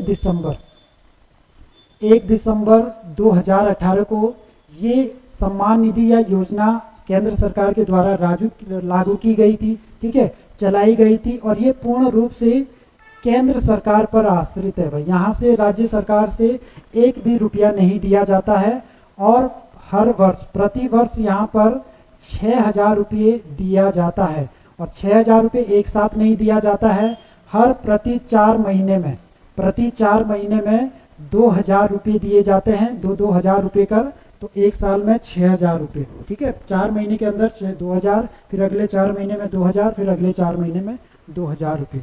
तो यहाँ पे ध्यान रखना ये पूरी तरह से केंद्र सरकार की योजना है, यहाँ पर राज्य सरकार का इसमें कोई अंश नहीं होता है। तो हमारे राज्य चल तो पूरे भारत में रही है ये, लेकिन इसमें पैसा आपका केंद्र सरकार देती है। ठीक है, और यहाँ पर ध्यान रखना हमारे राज्य में नोडल विभाग होता है, तो ये है आपका कृषि विभाग, इसका नोडल विभाग है। और नोडल अधिकारी पूछे, इसका इस योजना का नोडल अधिकारी अगर पूछे तो नोडल अधिकारी हो जाएगा इसका आपका आयुक्त एवं सचिव राजस्व परिषद उत्तराखंड। ठीक है, चलो नेक्स्ट क्वेश्चन देखो 46। सही मिलान करें, आपको सही मिलान करना है भाई यहाँ पे। ठीक है, पहला देखना कि राज्य में प्रथम दुग्ध संघ, राज्य में प्रथम दुग्ध संघ की स्थापना हल्द्वानी में 1949 में की गई थी। ठीक है, चलो दूसरा देखना डेयरी शोध एवं विकास केंद्र कहाँ पर है, ये आपका हो जाएगा नैनीताल में हो जाएगा। अति हिमकृत वीर्य उत्पादन केंद्र ये आपका देहरादून के श्यामपुर में है। बाकी मिल्क पाउडर प्लांट ये आपका उधम सिंह नगर में हो जाएगा। तो 2, 3, 4, 1, 2, 3, 4, 1 आपका 2, 3, 4, 1 ऑप्शन सी हो जाएगा। ठीक है, चलो नेक्स्ट क्वेश्चन देखो भाई 47 क्वेश्चन देखना। वर्ष 2022-23 में राज्य की किस जनपद का मछली उत्पादन में प्रथम स्थान रहा? तो 2022-23 की बात कर रहा है। राज्य की किस जनपद का मछली उत्पादन सर्वाधिक रहा है? तो सर्वाधिक मछली उत्पादन वाला जिला आपका उधम सिंह नगर है। उसके बाद दूसरे नंबर पर हो जाएगा हरिद्वार, तीसरे नंबर पर आपका देहरादून हो जाएगा। ठीक है, तो अभी ये क्वेश्चन पूछा गया था इसी पेपर में कि 2022-23 में हमारे राज्य में जो मछली उत्पादन है सबसे ज्यादा कहाँ पर हुआ था? उधम सिंह नगर, उसके बाद हरिद्वार, फिर देहरादून। ठीक है, चलो नेक्स्ट क्वेश्चन देखना 48। कुमाऊं वाटर रूल्स किस वर्ष लागू हुआ? जिसे कुमाऊं जल संबंधी कानून, कुमाऊं जल कानून भी कहा जाता है। तो ये आपका लागू होता है भाई पहला जल कानून 1917 में। ठीक है, फिर इसमें संशोधन किया गया था। इस कुमाऊं वाटर रूल्स में संशोधन कब होता है? संशोधन होता है इसमें 1930 में। ठीक है, संशोधन 1930 में है हुआ, जबकि आया कब है ये कुमाऊं वाटर रूल्स? 1917 में आया था। चलो नेक्स्ट क्वेश्चन देखो भाई। अब यहाँ से आपका जिला सीरीज शुरू हो जाएगी, जिले वाले क्वेश्चन हो जाएंगे यहाँ से स्टार्ट। ठीक है, तीसरा जो चैप्टर दिया था मैंने एक खनन वाला, दूसरा आपका दिया था कृषि वाला, तीसरा आपका ये जिला सीरीज वाला। चलो देखना 49 क्वेश्चन। निम्नलिखित में से गलत कथन चुनना आपको यहाँ से। ठीक है, तो पहला देखना भाई उत्तराखंड पर्यटन विकास बोर्ड 2001 का है। ठीक है, पहला आपका सही है। दूसरा देखना वीर चंद्र सिंह गढ़वाली पर्यटन स्वरोजगार योजना, ये आपकी 1 जून 2002 की है भाई। ठीक है, 1 जून 2002 की, ठीक हो जाएगा ये। और तीसरा देखना पर्यटन को उद्योग का दर्जा दिया गया प्रथम पर्यटन नीति के तहत, ये आपका गलत हो जाएगा भाई। देखो पर्यटन को हमारे राज्य में उद्योग का जो दर्जा दिया गया था वो दूसरी जो पर्यटन नीति आई थी, दूसरी पर्यटन नीति जो आई थी 2018 में। ठीक है, जबकि प्रथम पर्यटन नीति आई थी आपकी 26 अप्रैल 2001 को। ठीक है, तो पहली जो पर्यटन नीति थी उसके तहत उद्योग हमारा जो पर्यटन है उसे उद्योग का दर्जा नहीं दिया गया था। कौन सी इसमें दिया था? तो ये आपका दिया गया था भाई दूसरी जो पर्यटन नीति आई थी 2018 में। उसके बाद आपकी नई पर्यटन नीति आई भाई, अभी नई पर्यटन नीति ठीक है। नई पर्यटन नीति आई है आपकी 17 मार्च 2023 को, 17 मार्च 2023 को आई थी। या फिर जो दूसरी पर्यटन नीति है उसमें संशोधन किया गया था, फिर ये वाली पर्यटन नीति आई। और ये कब तक चलेगी भाई? ये 7 वर्ष की है, 2030 तक। ठीक है, 2030 तक, 2023 से 2030 तक 7 वर्षीय पर्यटन नीति है जो आपकी 2023 की पर्यटन नीति है। इसमें बहुत सारे चेंज किए गए। इसमें पूरे राज्य को जो पर्यटन क्षेत्र है उसको 3 श्रेणियों में बांटा गया, श्रेणी ए, श्रेणी बी और श्रेणी सी में। ठीक है, बाकी इसमें 2027 तक 30,000 करोड़ और 2030 तक 40,000 करोड़ का निवेश करना लक्ष्य रखा गया है। बाकी इसमें 20 लाख लोगों को रोजगार देने की बात की गई है। बाकी इस पर्यटन नीति में 15% GSDP को लागू करने का योजना बनाई है। ठीक है, बाकी तीसरी पर्यटन नीति ध्यान रखना भाई। चलो यहाँ पर देखना, centre for eco tourism and sustainable livelihood, ये आपका हो जाएगा भाई रामनगर नैनीताल में। ठीक है, तो यहाँ पर गलत छाड़ना था आपका, गलत हो जाएगा ऑप्शन सी। चलो नेक्स्ट क्वेश्चन देखना। ठीक है, देखना हरिद्वार जनपद के संबंध में कौन सा विकल्प सही है।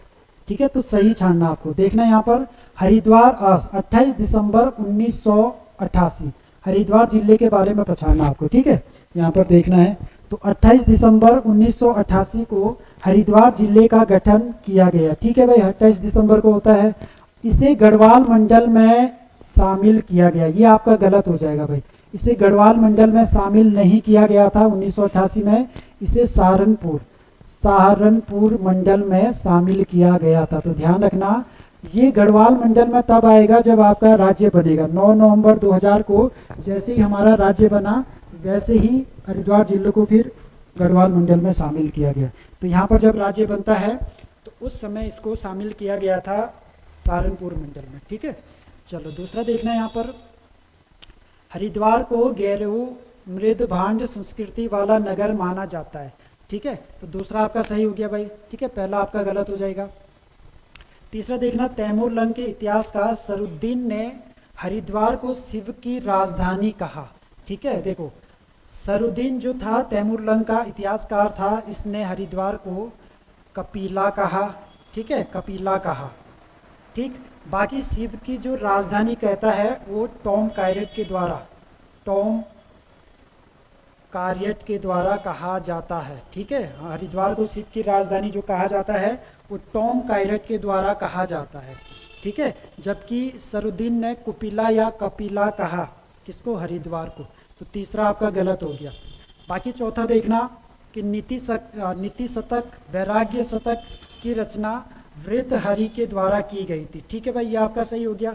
वृत्रहरि ये हरिद्वार आते हैं, यहाँ पर तपस्या करते हैं, बाद में इनकी मृत्यु हो जाती है भाई।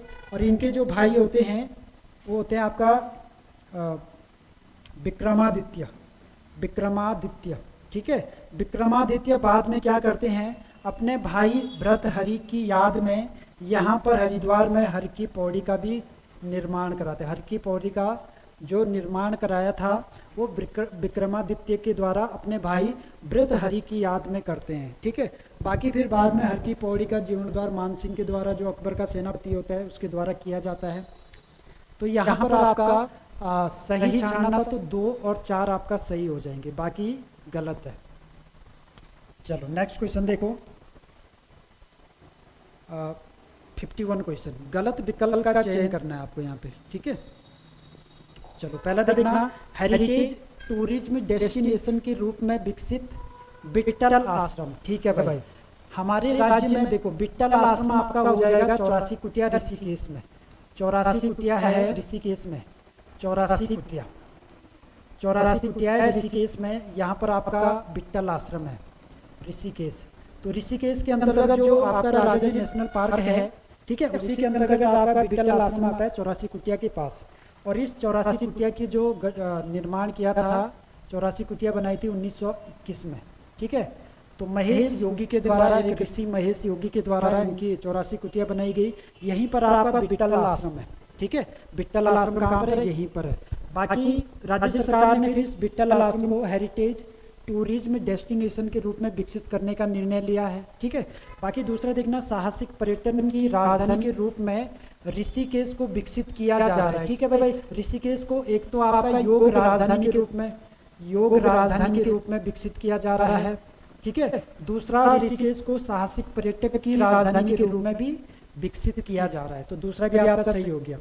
तीसरा देखना, केदारनाथ धाम की तर्ज पर मास्टर प्लान के रूप में अनोल को विकसित किया जा रहा है, ये भी आपका सही हो जाएगा भाई। केदारनाथ धाम की तर्ज पर मास्टर प्लान के रूप में अनोल को विकसित किया जा रहा है, ये भी आपका सही हो जाएगा। ठीक है, यहाँ पर गलत क्षण आपको, भूतनाथ का मंदिर हरिद्वार में नहीं है, भूतनाथ का मंदिर हो जाएगा भाई आपका ऋषिकेश में। ठीक है, भूतनाथ का मंदिर आपका ऋषिकेश में हो जाएगा। बाकी आपका जो गलत था आपका ऑप्शन डी गलत हो जाएगा, बाकी ए और बी आपका यहाँ पर सही, ए बी सी आपका यहाँ पर सही हो जाएंगे। ठीक है, चलो नेक्स्ट क्वेश्चन देखो 52। निम्नलिखित में से कौन सा स्थल उत्तरकाशी जनपद में स्थित नहीं है? ठीक है, तो यहाँ पर देखो उत्तरकाशी में कौन सा नहीं है भाई, दत्तात्रेय जड़ भरत मंदिर यहाँ पर हो जाएगा, गरतांग गली है, जोंदार ग्लेशियर यहाँ पर है। ठीक है, शिवानंद आश्रम नहीं होगा, शिवानंद आश्रम आपका ऋषिकेश में हो जाएगा, ऋषिकेश में हो जाएगा आपका शिवानंद आश्रम, स्वामी शिवानंद के द्वारा बनाया गया है आश्रम ऋषिकेश में। ठीक है, चलो नेक्स्ट क्वेश्चन देखो 53। शीतकाल में कपाट बंद होने पर बद्रीनाथ की चहुमुखी मूर्ति कहाँ पर लाई जाती है? ठीक है, तो जब शीतकाल में कपाट बंद हो जाते हैं तो बद्रीनाथ की चहुमुखी मूर्ति लाई जाती है आपकी योग ध्यान बद्री में। ठीक है, योग ध्यान बद्री में लाई जाती है ये मूर्ति। बाकी ध्यान रखना, बद्रीनाथ की मूर्ति जो मूर्ति है वो आपका जोशीमठ के नरसिंह मंदिर में लाई जाती है, नरसिंह मंदिर। जब भी बद्रीनाथ के कपाट बंद होते हैं तो जोशीमठ में एक मंदिर है नरसिंह मंदिर, यहाँ पर भगवान बद्री की मूर्ति लाई जाती है। लेकिन अगर क्वेश्चन ये पूछे कि बद्रीनाथ की चहुमुखी मूर्ति कहाँ पर लाई जाती है शीतकाल में, तो योग ध्यान बद्री में लाई जाती है आपकी बद्रीनाथ की चहुमुखी मूर्ति। ठीक है, बाकी आपका ध्यान रखना भाई, आदि बद्री जो है ये जोशीमठ के आसपास है, यहाँ पर 16 छोटे मंदिर है, 16 छोटे छोटे मंदिर है यहाँ पर पाए जाते हैं। ठीक है, 16 छोटे मंदिर है यहाँ पर। बाकी भविष्य बद्री ये सुबेन गांव के पास स्थित है, सुबेन गांव पड़ता है चमोली में, सुबेन गांव के पास स्थित है। बाकी वृद्ध बद्री जो है इसे पहली बद्री भी कहा जाता है, पहली बद्री के नाम से जाना जाता है इसे, वृद्ध बद्री को। बाकी ये अन्नीमठ के पास है चमोली में, अन्नीमठ के पास आपका वृद्ध बद्री पाया जाएगा। ठीक है, बाकी पंच बद्री में आपका आदि बद्री आता है, भविष्य बद्री आता है, वृद्ध बद्री आता है, योग ध्यान बद्री पंच, और एक आपका बद्रीनाथ पंच बद्री में आता है। चलो नेक्स्ट क्वेश्चन देखना, निम्नलिखित में से कौन सा एकमात्र 9 ग्रहों का मंदिर है? ऐसा कौन सा मंदिर है जो 9 ग्रहों का मंदिर है हमारे राज्य में? तो ये आपका नारायण कोटि मंदिर हो जाएगा। ठीक है, और ये आपका हो जाएगा भाई रुद्रप्रयाग में, रुद्रप्रयाग में ये मंदिर है आपका नारायण कोटि मंदिर, और ऐसा मंदिर है, एकमात्र मंदिर है जो 9 ग्रहों का मंदिर है। ठीक है, ध्यान रखना। बाकी तुंगनाथ मंदिर आपका पंच केदारों में से एक है, ये आपका रुद्रप्रयाग में हो जाएगा भाई, रुद्रप्रयाग में। यहाँ पर भगवान शिव के भुजाओं की पूजा होती है, यहाँ पर भुजाएं। ठीक है, बाकी मध्य महेश्वर नाथ ये भी आपका रुद्रप्रयाग में हो जाएगा, रुद्रप्रयाग में, ये भी पंच केदारों में से एक है, और यहाँ पर भगवान शिव के नाभि की पूजा होती है। ठीक है, बाकी कैलाश मंदिर आपका, कैलाश मानसरोवर यात्रा होती है। चलो 55 क्वेश्चन देखना, राज्य का एकमात्र सिद्ध पीठ जहां गंगा दशहरे पर विशाल मेला लगता है, तो ऐसा मंदिर है भाई सुरकंडा देवी मंदिर, ये आपका टिहरी में हो जाएगा। यहाँ पर सुरकुट पर्वत पर, ये सुरकुट पर्वत पर आपका ये मंदिर है। ठीक है, टिहरी में पाया जाएगा, टिहरी में। बाकी चंद्रबदनी मंदिर चंद्रकूट पर्वत पर है, चंद्रकूट पर्वत, ये भी आपका टिहरी में हो जाएगा भाई। ठीक है, और यहाँ पर एक ज्योति हमेशा जलती रहती है यहाँ पर। ठीक है, चंद्रबदनी मंदिर में, जिसे पुराणों में, स्कंद पुराण में इसे भुवनेश्वरी पीठ के रूप में जाना जाता है।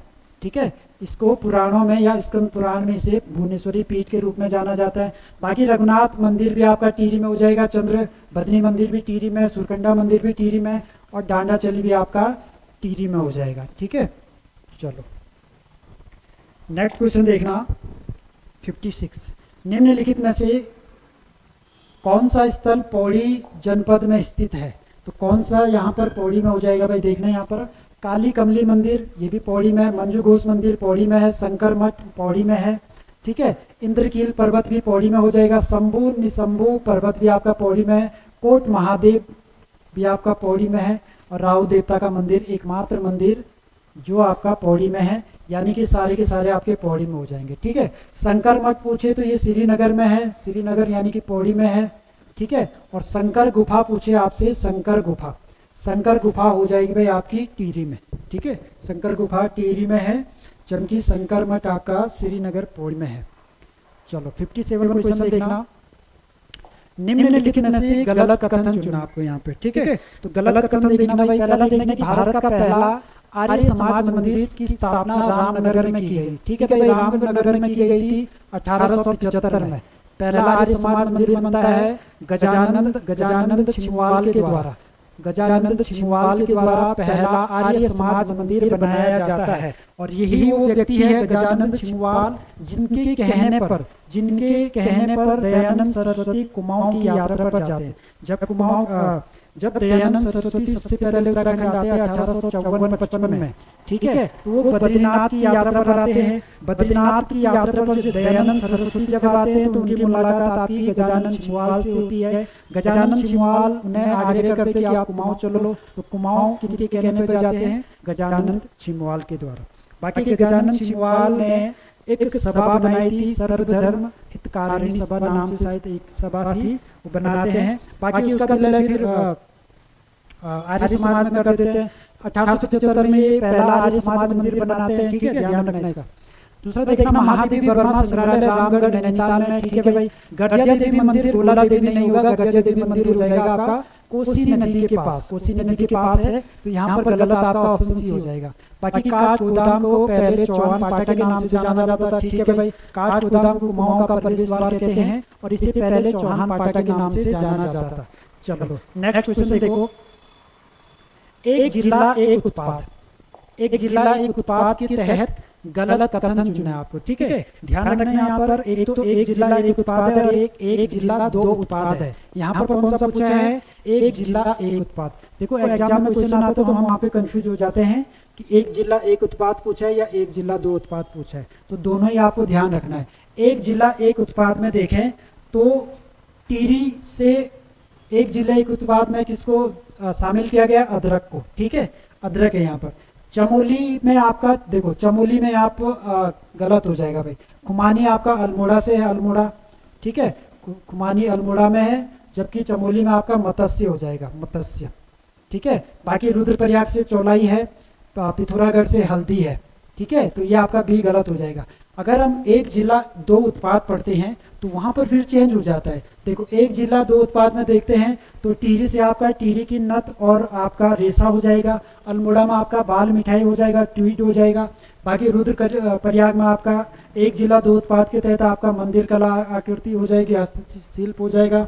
बाकी पिथौरागढ़ में देखें एक जिला दो उत्पाद में तो वहाँ पर मुंशियारी की राजमा हो जाएगी। ठीक है, और ऊनी कालीन हो जाएगी। और यहाँ पर एक जिला एक उत्पाद में फिर अलग हो जाएगा। ठीक है, तो ये कंफ्यूज पढ़ लेना भाई आप एग्जाम के लिए। जब भी एग्जाम में जाते हो देने, जब भी आपका एग्जाम होता है तो एक जिला एक उत्पाद और एक जिला दो उत्पाद, यहाँ से हर बार पेपर में क्वेश्चन बन ही रहे हैं, बना ही रहा है आपका आयोग, तो एक बार देख के जरूर जाना। चलो 59 क्वेश्चन देखो। अल्मोड़ा जिले के संबंध में गलत सही कथन छाड़ना भाई आपको। अल्मोड़ा जिले के संबंध में सही कथन छाड़ना आपको यहाँ पे। ठीक है, तो यहाँ पर देखना भाई अल्मोड़ा जिले के संबंध में सही कथन। पहला देखना कि अल्मोड़ा शहर कोसी व सुयाल नदियों के मध्य है। ठीक है, यह प्राचीन शहर कत्यूर राजा बेचल देव के अधीन हुआ करता था। ठीक है भाई ये, ठीक है, तो ये पहला जो अल्मोड़ा शहर था ये कत्यूरी राजा बेचल देव के अधीन था। फिर बेचल देव ने उसे एक ब्राह्मण को दान दे दिया, अल्मोड़ा शहर की जमीन एक ब्राह्मण को दे दी। फिर आपका भीष्मचंद्र उस ब्राह्मण से जमीन लेता है, वहाँ पर अल्मोड़ा शहर को बसाता है। फिर अल्मोड़ा शहर पर राजधानी ले जाता है आपका उनका बेटा, भीष्मचंद्र का बेटा आपका कल्याणचंद। ठीक है, बालो कल्याणचंद नाम से। चलो पहला तो आपका सही हो गया भाई। दूसरा देखना कि रामकृष्ण मिशन और टमटियोड़ा, जहाँ पर टमटा जाति के लोग बर्तन बनाते हैं, तांबे के टमट्यूड़ा अल्मोड़ा में स्थित है, ये भी आपका सही हो जाएगा। ठीक है। तीसरा देखना रानीखेत सोमेश्वर पर्वत पर स्थित। देखो सोमेश्वर पर्वत पर नहीं है रानीखेत, रानीखेत आपका झूला देवी पर्वत श्रृंखला पर है, झूला देवी पर्वत श्रृंखला पर आपका रानीखेत हो जाएगा। ठीक है। सोमेश्वर अल्मोड़ा में है, सोमेश्वर जिसको बनाने वाले सोमचंद्र ने बनाया, सोमेश्वर पर्वत नहीं होगा, सोमेश्वर आपका अल्मोड़ा में है भाई, सोमेश्वर मंदिर है। ठीक है। और ये बनाया था आपका सोमचंद ने, सोमेश्वर मंदिर का निर्माण करने वाले सोमचंद है। बाकी चौथा देखना भाई पंडित दीनदयाल उपाध्याय, चौथा ऑप्शन देखना है पंडित दीनदयाल उपाध्याय राजकीय उद्यान। ठीक है। फल संरक्षण एवं, देखो आप पढ़ते हैं कि फल संरक्षण एवं शोध संस्थान, ये आपका हो जाएगा चौबटिया में, जिसका अब नाम क्या कर दिया है, पंडित दीनदयाल उपाध्याय राजकीय उद्यान। पहले उसका नाम क्या था, फल संरक्षण शोध केंद्र था पहले उसका नाम, लेकिन अब इसका नाम कर दिया है आपका पंडित दीनदयाल उपाध्याय राजकीय उद्यान। ये आपका कहाँ हो जाएगा भाई, चौबटिया में है, चौबटिया यानी कि अल्मोड़ा में है। ठीक है। आपका यहाँ पर गलत छाड़ना था, सही छाड़ना है आपको यहाँ पे। ठीक है। तो पहला सही है, दूसरा सही है और आपका चौथा सही है, तीसरा आपका गलत हो जाएगा। ठीक है। 1 2 4 आपका सही हो जाएगा, 1 2 4 यानी कि ऑप्शन बी। ठीक है। ऑप्शन बी आपका यहाँ पर सही हो जाएगा। चलो नेक्स्ट क्वेश्चन देखो, 60 क्वेश्चन। निम्नलिखित में से कौन सा विकल्प पिथौरागढ़ जनपद के संबंध में गलत है। ठीक है। पिथौरागढ़ जनपद के संबंध में गलत कथन कौन सा है, तो पहला देखना भाई हाट कालिका देवी को रणभूमि में गए जवानों की रक्षक मानी जाती। ठीक है भाई, हाट कालिका देवी पिथौरागढ़ में है और इसे रणभूमि में गए जवानों की रक्षक देवी मानी जाती है। ठीक है। आदि कैलाश या छोटा कैलाश थल केदार को कहा जाता है, ये आपका गलत हो जाए भाई। आदि कैलाश या छोटा कैलाश कहा जाता है ओम पर्वत को, ओम पर्वत जो पिथौरागढ़ में आपका ओम पर्वत, इसको कहा जाता है आदि कैलाश या छोटा कैलाश। जबकि थल केदार को कहा जाता है केदार जीव के नाम से जाना जाता है भाई, इसे केदार जीव के नाम से। तो ये आपका गलत हो गया भाई, गलत छाड़ना था तो बी आपका गलत हो गया, बाकी आपका सही हो जाएगा। जानवी नोला टोटा नोला पिथौरागढ़ में है। ठीक है। नारायण आश्रम की स्थापना 1936 में है, पिथौरागढ़ में नारायण स्वामी के द्वारा की जाती है। चलो नेक्स्ट क्वेश्चन देखो 61। निम्नलिखित में से कौन सा स्थल बागेश्वर जनपद में नहीं है, तो कौन सा बागेश्वर में नहीं है भाई, ये छाड़ना आपको यहाँ पर। तो पहला देखना हक मंदिर भी बागेश्वर में है, पिनाकेश्वर मंदिर गौरी गुफा ये बागेश्वर में है, तीर्थराज प्रयाग, ठीक है, ये भी बागेश्वर में है, जहाँ पर सरयू और गोमती का संगम होता है, गोमती का संगम होता है, इन दोनों का संगम होता है बागेश्वर। ठीक है। और जब यहाँ पर बागेश्वर में इन दोनों का संगम होता है तो इसे कहा जाता है तीर्थराज प्रयाग। ठीक है। तीर्थराज प्रयाग बागेश्वर को कहा जाता है, ये पुराणों में कहा गया है, क्योंकि सरयू को कहा जाता है गंगा और गोमती को कहा जाता है यमुना, और इन दोनों का जो मिलन होता है उसको कहा जाता है, जहाँ पर होता है तीर्थराज प्रयाग, तो ये भी बागेश्वर में हो जाएगा। पिंगनाथ पहाड़ी बागेश्वर में, पांडु स्थल बागेश्वर में, नील पर्वत बागेश्वर में है भाई, जिसे नीलेश्वर कहते हैं, बिलेश्वर नीलेश्वरी है आपका। ठीक है। बाकी बागेश्वर में आपका ऑप्शन डी गोलचोल किला, हिंगला देवी मंदिर और गटोत कच्छ मंदिर ये आपका चंपावत में हो जाएंगे, चंपावत में हो जाएंगे। चलो नेक्स्ट देखो 62। मीठा रीठा साहिब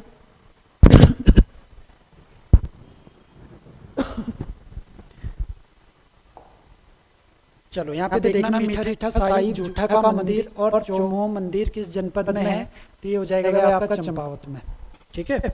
चलो नेक्स्ट क्वेश्चन देखना 63। निम्नलिखित में से कौन सा मंदिर स्वदेश दर्शन योजना, निम्नलिखित में से कौन सा मंदिर स्वदेश दर्शन योजना के तहत शामिल नहीं किया गया है। ठीक है। तो कौन सा मंदिर है जिसे स्वदेश दर्शन योजना के तहत शामिल नहीं किया गया है।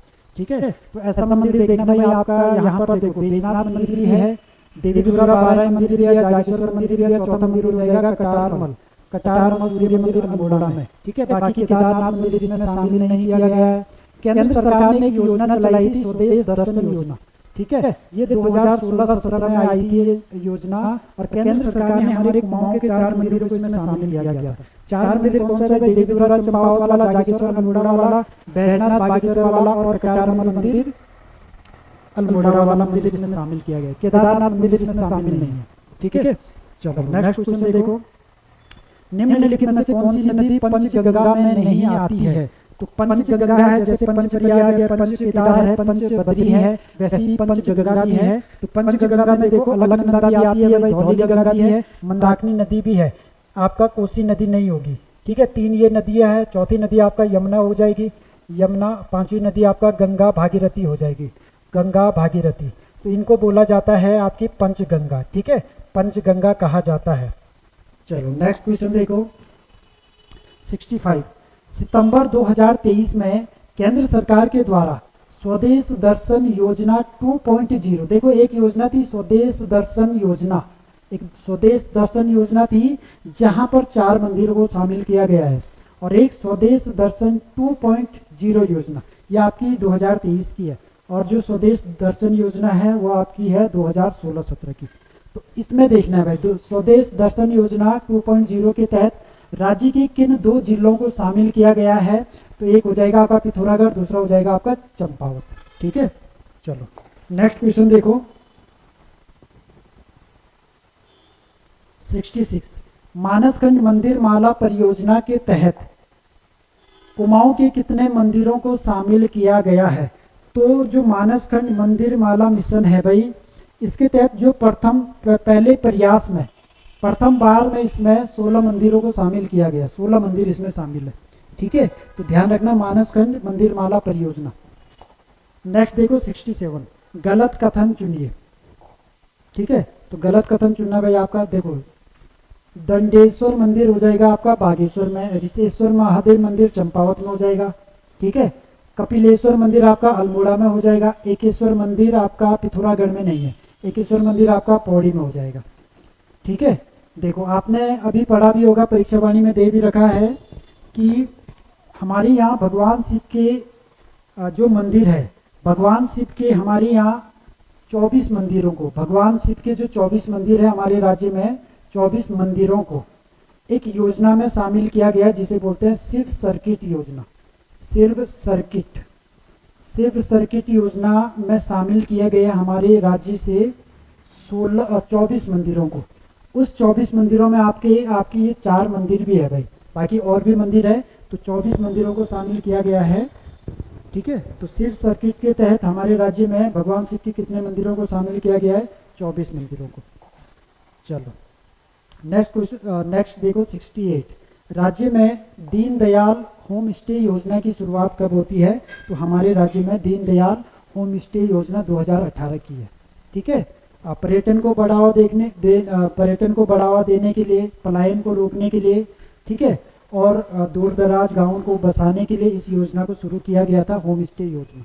बाकी नेक्स्ट क्वेश्चन देखो भाई, कोटेश्वर गुफा किस जनपद में स्थित है? कोटेश्वर गुफा हो जाएगी आपकी रुद्रप्रयाग में। ठीक है, बाकी अल्मोड़ा में ध्यान रखना पांडुखोली गुफा है, पांडुखोली गुफा, पांडुखोली अल्मोड़ा में हो जाएगी। देहरादून में आपका लाखा मंडल की गुफा हो जाएगी, लाखा मंडल की गुफा, गुच्चूपानी गुफा, गुच्चूपानी गुफा हो जाएगी यहाँ पर। ठीक है, बाकी चंपावत में ध्यान रखना भाई, पाताल रुद्रेश्वर गुफा, पाताल रुद्रेश्वर गुफा, रुद्रेश्वर गुफा आपकी हो जाएगी चंपावत में। और पाताल भुवनेश्वरी गुफा अगर आपसे पूछे, पाताल भुवनेश्वरी गुफा हो जाएगी पिथौरागढ़ में। चलो लास्ट क्वेश्चन 69 देखो, 69 हो गया आपका। लास्ट क्वेश्चन देखो, चलो 2026 में भारत और जापान के मध्य धर्म गार्जियन सैन्य अभ्यास, देखो भाई बड़ा इंपोर्टेंट क्वेश्चन है। 2026 में भारत और जापान के मध्य धर्म गार्जियन सैन्य अभ्यास कहाँ पर हुआ है? यह हमारे राज्य में हुआ इस बार, चमोली में, और चमोली के भी चौबटिया में। ध्यान रखना, चमोली के चौबटिया में हुआ है। ठीक है, तो धर्म गार्जियन हो गया, यह आपका धर्म गार्जियन जो सैन्य अभ्यास भारत और जापान के मध्य होता है, इस बार 2026 में हमारे राज्य में हुआ है। ठीक है, तो चमोली के चौबटिया में हुआ है। चलो, तो ये आपके उत्तराखंड के 40 क्वेश्चन थे भाई। ठीक है, इसके बाद आपका जीएस हो जाएगा स्टार्ट। तो भाई जीएस के क्वेश्चन देखना आप लोग, सही मिलान कीजिए। देखो एक सींग वाला गेंडा, देखो इधर क्या कहता है आपके लिखे गए हैं कि कौन से इधर पार्क लिखे गए हैं और वो पार्क किससे संबंधित है वो इधर लिखा गया है। तो एक सींग वाला गेंडा जो है किस पार्क में है, एक सींग वाले गेंडे के लिए कौन सा राष्ट्रीय उद्यान फेमस है, तो काजीरंगा राष्ट्रीय उद्यान। और काजीरंगा राष्ट्रीय उद्यान कहाँ पे है, असम में है। तो ये ऐसे भी पूछा जा सकता था कि इधर राज्यों के नाम लिख देता और इधर क्या कहते हैं नेशनल पार्क के नाम लिख देता। तो ये भी पता होना चाहिए कि कौन सा राष्ट्रीय उद्यान कहाँ पे है।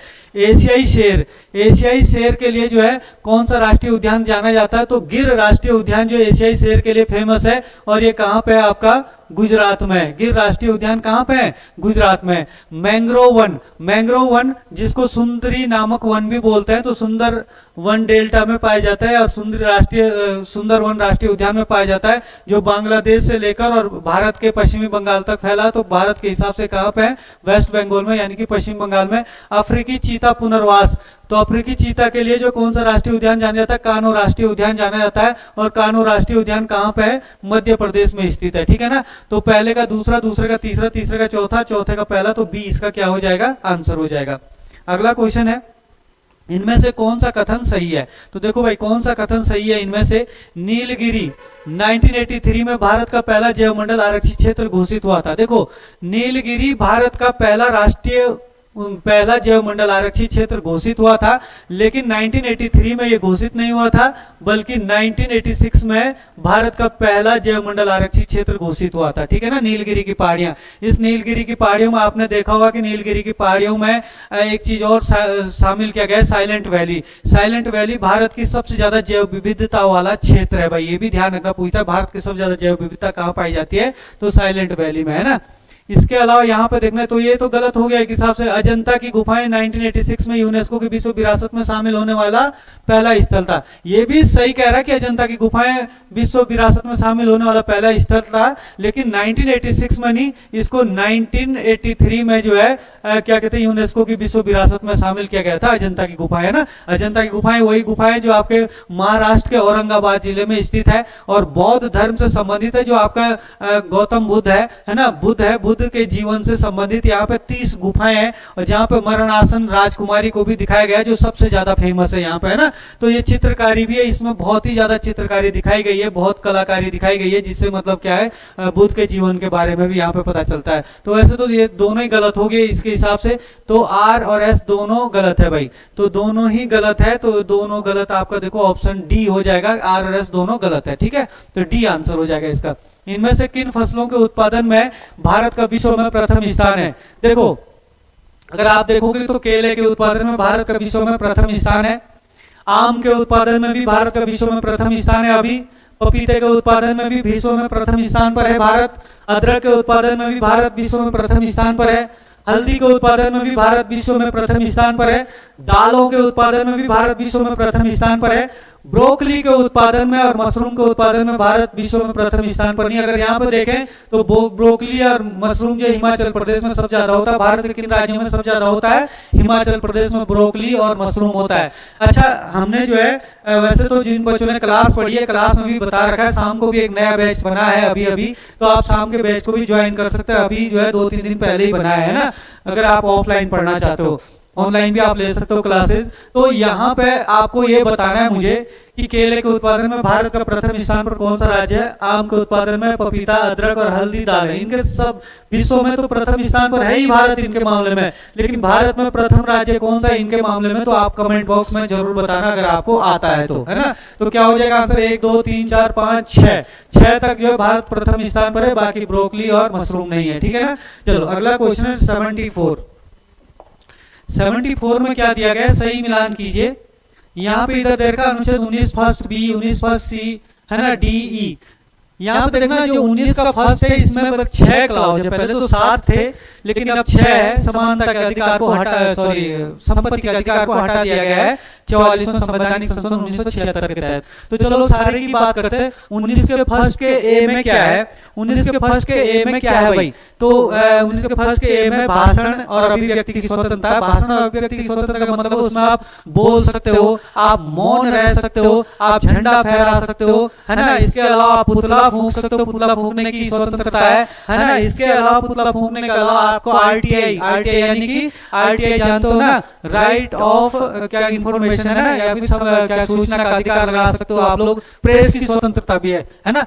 अगर आप अनुच्छेद फर्स्ट के बी में देखोगे तो अनुच्छेद फर्स्ट के बी में आप सभा कर सकते हो और सम्मेलन कर सकते हो। सभा और सम्मेलन करने की स्वतंत्रता अनुच्छेद फर्स्ट के बी में। अनुच्छेद फर्स्ट के सी में क्या है कि सहकारी समिति बनाने का तो है ही, लेकिन इसके अलावा जो है कोई समिति या संघ आप बना सकते हो, तो वो आपका किस में, अनुच्छेद क्या कहते हैं फर्स्ट के सी में है। सहकारी समिति बनाने का अनुच्छेद 19 फर्स्ट के सी में है ना। सहकारी समिति को कब जोड़ा गया, तो 97वें संवैधानिक संशोधन 2011 के तहत जोड़ा गया था यहाँ पे, ठीक है। अनुच्छेद 19 के फर्स्ट के डी में क्या है आपका, संचरण, मतलब आप भारत के किसी भी राज्य क्षेत्र में संचरण कर सकते हो, मतलब घूम फिर सकते हो।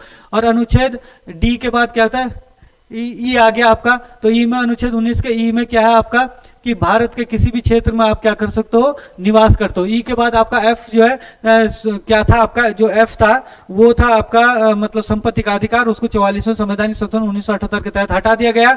और एफ के बाद जो है आपका जो जी आता है, जी में आपका क्या है कि कारोबार करने का अधिकार है या बिजनेस करने का आपको अधिकार है, ठीक है ना। तो ये सारी चीजें आपको ध्यान रखना है। तो पहले का दूसरा, दूसरे का तीसरा, तीसरे का चौथा, चौथे का पहला, तो बी इसका आंसर हो जाएगा। अगला क्वेश्चन है, भारत संघ बनाम नवीन जिंदल 2004 वाद किससे संबंधित है।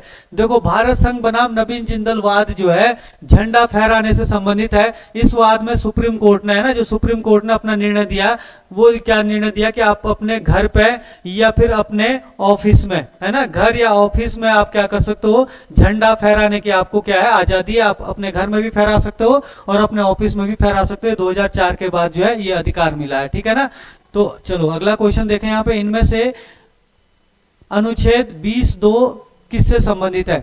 20 का 2 किससे संबंधित है भाई, देखो भूत लक्षी दांडिक विधियों से संरक्षण। भूत लक्षी दांडिक विधियों से संरक्षण का मतलब है कि तब तक किसी व्यक्ति को अपराधी नहीं माना जाएगा जब तक अपराध सिद्ध ना हो जाए, और अपराध उसी सजा उसी समय की होगी जिस समय अपराध किया गया हो, चाहे अपराध बाद में भी क्यों न सिद्ध हो जाए। ये कहा गया भूत लक्षी दांडिक विधियों के संरक्षण में। ये अनुच्छेद 20 के फर्स्ट में है भाई, 20 के सेकंड में नहीं है ये, है ना।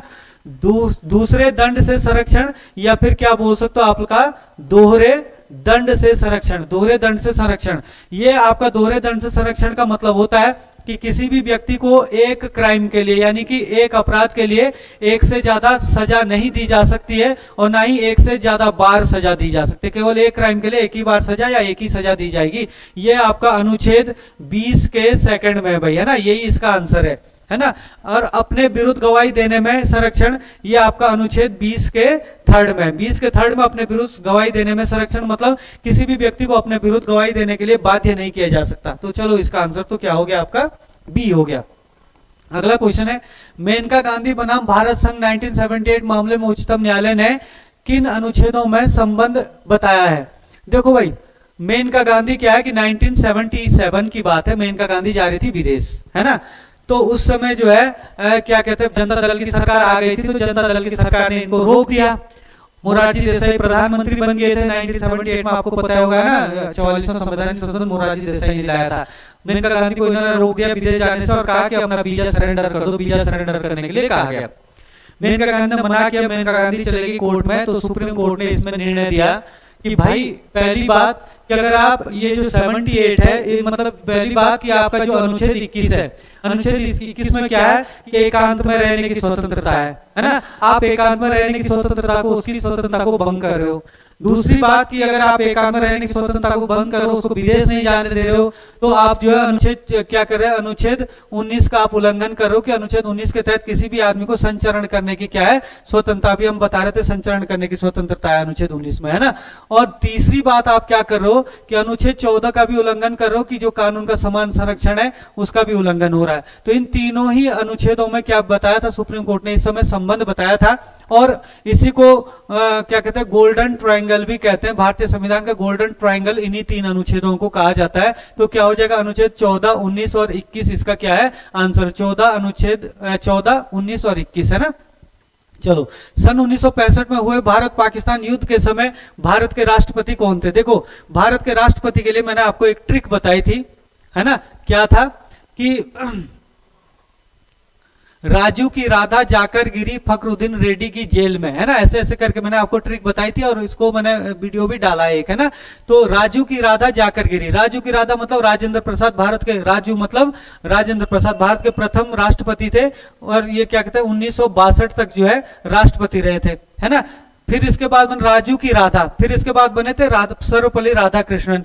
राधाकृष्णन जो है 1962 से लेकर और 1967 तक भारत के राष्ट्रपति रहे थे, है ना। तो इसके बाद भी आप देख लेना, सारी ट्रिक मैंने बता रखी है। तो 1965 में जो युद्ध हुआ तो यहाँ पे कौन होंगे, सर्वपल्ली राधाकृष्णन होंगे। तो बी इसका क्या हो जाएगा, आंसर हो जाएगा। चलो अगला क्वेश्चन है, भारत में राष्ट्रीय खेल दिवस प्रत्येक वर्ष कब मनाया जाता है। तो भारत में जो राष्ट्रीय खेल दिवस मनाया जाता है भाई, वो 29 अगस्त को मनाया जाता है प्रत्येक वर्ष। और जो मेजर ध्यानचंद है, आप लोगों ने सुना होगा मेजर ध्यानचंद, मेजर ध्यानचंद जो है, जिन्हें हॉकी का जादूगर भी कहा जाता है ना, इन्होंने 1928 है ना, 1900 क्या कहते हैं 32 है ना, और 1934 में भारत के लिए जो है क्या कहते हैं स्वर्ण पदक जीते थे हॉकी के लिए। और ये मेजर ध्यानचंद के ही जन्मदिन पर इनकी याद में जो है प्रत्येक वर्ष 29 अगस्त को राष्ट्रीय क्या कहते हैं प्रत्येक वर्ष राष्ट्रीय खेल दिवस मनाया जाता है। ठीक है, चलो अगला क्वेश्चन, इनमें से कौन सा एक मानसूनी वन है। तो मानसूनी वन कौन सा, इनमें से कोणधारी वन, उष्ण कटिबंधीय पर्णपाती वन, उष्ण कटिबंधीय सदाहरित या मध्य अक्षांश सदाहरित। देखो, उष्ण कटिबंधीय पर्णपाती वन जो है क्या होता है, इनमें से मानसूनी वन होता है, क्योंकि ये मानसून के अनुसार जो है ये ऐसे जगह पे होता है ये वन जहां पे क्या कहते हैं मानसूनी वर्षा होती है। और मानसूनी वर्षा के साथ साथ जो है आप लोगों ने देखा होगा कि जो ये वन होता है ये वन जो है ग्रीष्म ऋतु में अपने पत्ते गिरा देते हैं। किस ऋतु में गिराते हैं पत्ते अपने, ग्रीष्म ऋतु में ये क्या करते हैं अपने पत्ते गिरा देते हैं। और पत्ते क्यों गिराते हैं, ताकि मतलब पानी की इनको मतलब ज्यादा जरूरत ना पड़े, है ना, पानी की बचत करने के लिए पत्ते गिराते हैं। ठीक है, तो इन्हीं को क्या कहते हैं मानसूनी वन कहते हैं, उष्ण कटिबंधीय पर्णपाती वन को। ठीक है, चलो अगला क्वेश्चन देखते हैं यहाँ पे, यदि किसी राज्य की जनसंख्या 20 लाख से कम हो तो उस राज्य के लिए कौन सा कथन निश्चित रूप से सत्य है। देखो भाई, एक मतलब क्या कहते हैं संवैधानिक संशोधन, आप बताना किस संवैधानिक संशोधन के तहत जो है कमेंट बॉक्स में जरूर बताना। राज्य में जो पंचायत समिति होती है, पंचायत समिति का गठन जो है वहां पे किया जाता है जहां पे क्या होती है 20 लाख से अधिक जनसंख्या होती है, नहीं तो नहीं किया जा सकता, है ना। वैसे तो जिला पंचायत का गठन नहीं किया जा सकता, है ना। तो ये आपके क्या हो जाएंगे, यही वाला क्या हो जाएगा आपके सही हो जाएगा, दूसरा वाला। बाकी पहला वाला ग्राम पंचायत में तो अलग अलग स्टेट में अलग अलग नियम है, और राज्य जिला पंचायत के लिए भी अलग अलग स्टेट में अलग अलग है ना, ये पंचायत के लिए अलग अलग है। लेकिन इसमें संवैधानिक संशोधन किया गया है स्पेशल पंचायत समिति के लिए कि 20 लाख से अधिक जनसंख्या होनी चाहिए। तो आप बताना कौन सा संवैधानिक संशोधन है। बाकी इसका आंसर दूसरा हो जाएगा, तो केवल दूसरा कथन क्या है इसके लिए सही है भाई। ठीक है, चलो अगला क्वेश्चन है, इसमें इनमें से कौन सा विकल्प सही नहीं है, कौन सा विकल्प नहीं है भाई इसमें से सही, जरा बताना जरा। सिंधु घाटी सभ्यता को कांस्य युगीन सभ्यता कहा जाता है। सिंधु घाटी सभ्यता को कांस्य युगीन सभ्यता किया जाता है। देखो, जो कांसे का सबसे जो पहली बार कांसे का प्रयोग किया गया है वो कब किया गया है, सिंधु घाटी सभ्यता में किया गया है। और कांसा किससे बनाया जाता है, टीन और तांबा से बनाया जाता है कांसा। तो इसको सिंधु घाटी सभ्यता को कांस्य युगीन सभ्यता कहा जाता है, क्योंकि इस समय कांसे का सबसे पहली बार प्रयोग किया गया था। सिंधु घाटी सभ्यता को प्रथम नगरीय क्रांति सभ्यता भी कहा जाता है, क्योंकि ऐसे ऐसे नगर यहाँ पे देखने को मिले हैं, हाईटेक नगर, जैसा हमारे पास अभी चंडीगढ़ है ना। तो ऐसे नगर अभी भी भारत में देखने को नहीं मिलते जैसे नगर आपको सिंधु घाटी सभ्यता में मिलते हैं। इसलिए सिंधु घाटी सभ्यता को प्रथम नगरीय क्रांति सभ्यता भी कहते हैं, ये भी सही है। सिंधु घाटी सभ्यता की तटीय सीमा लगभग 1300 किलोमीटर थी। बिल्कुल एकदम तटीय सीमा का मतलब है समुद्री सीमा। तटीय सीमा का मतलब क्या है, समुद्री सीमा। तो सिंधु घाटी सभ्यता की जो समुद्री सीमा थी वो लगभग 1300 किलोमीटर थी, ये भी सही है। 1921 में सिंधु घाटी सभ्यता का खोजा गया पहला स्थल मोहनजोदड़ो है।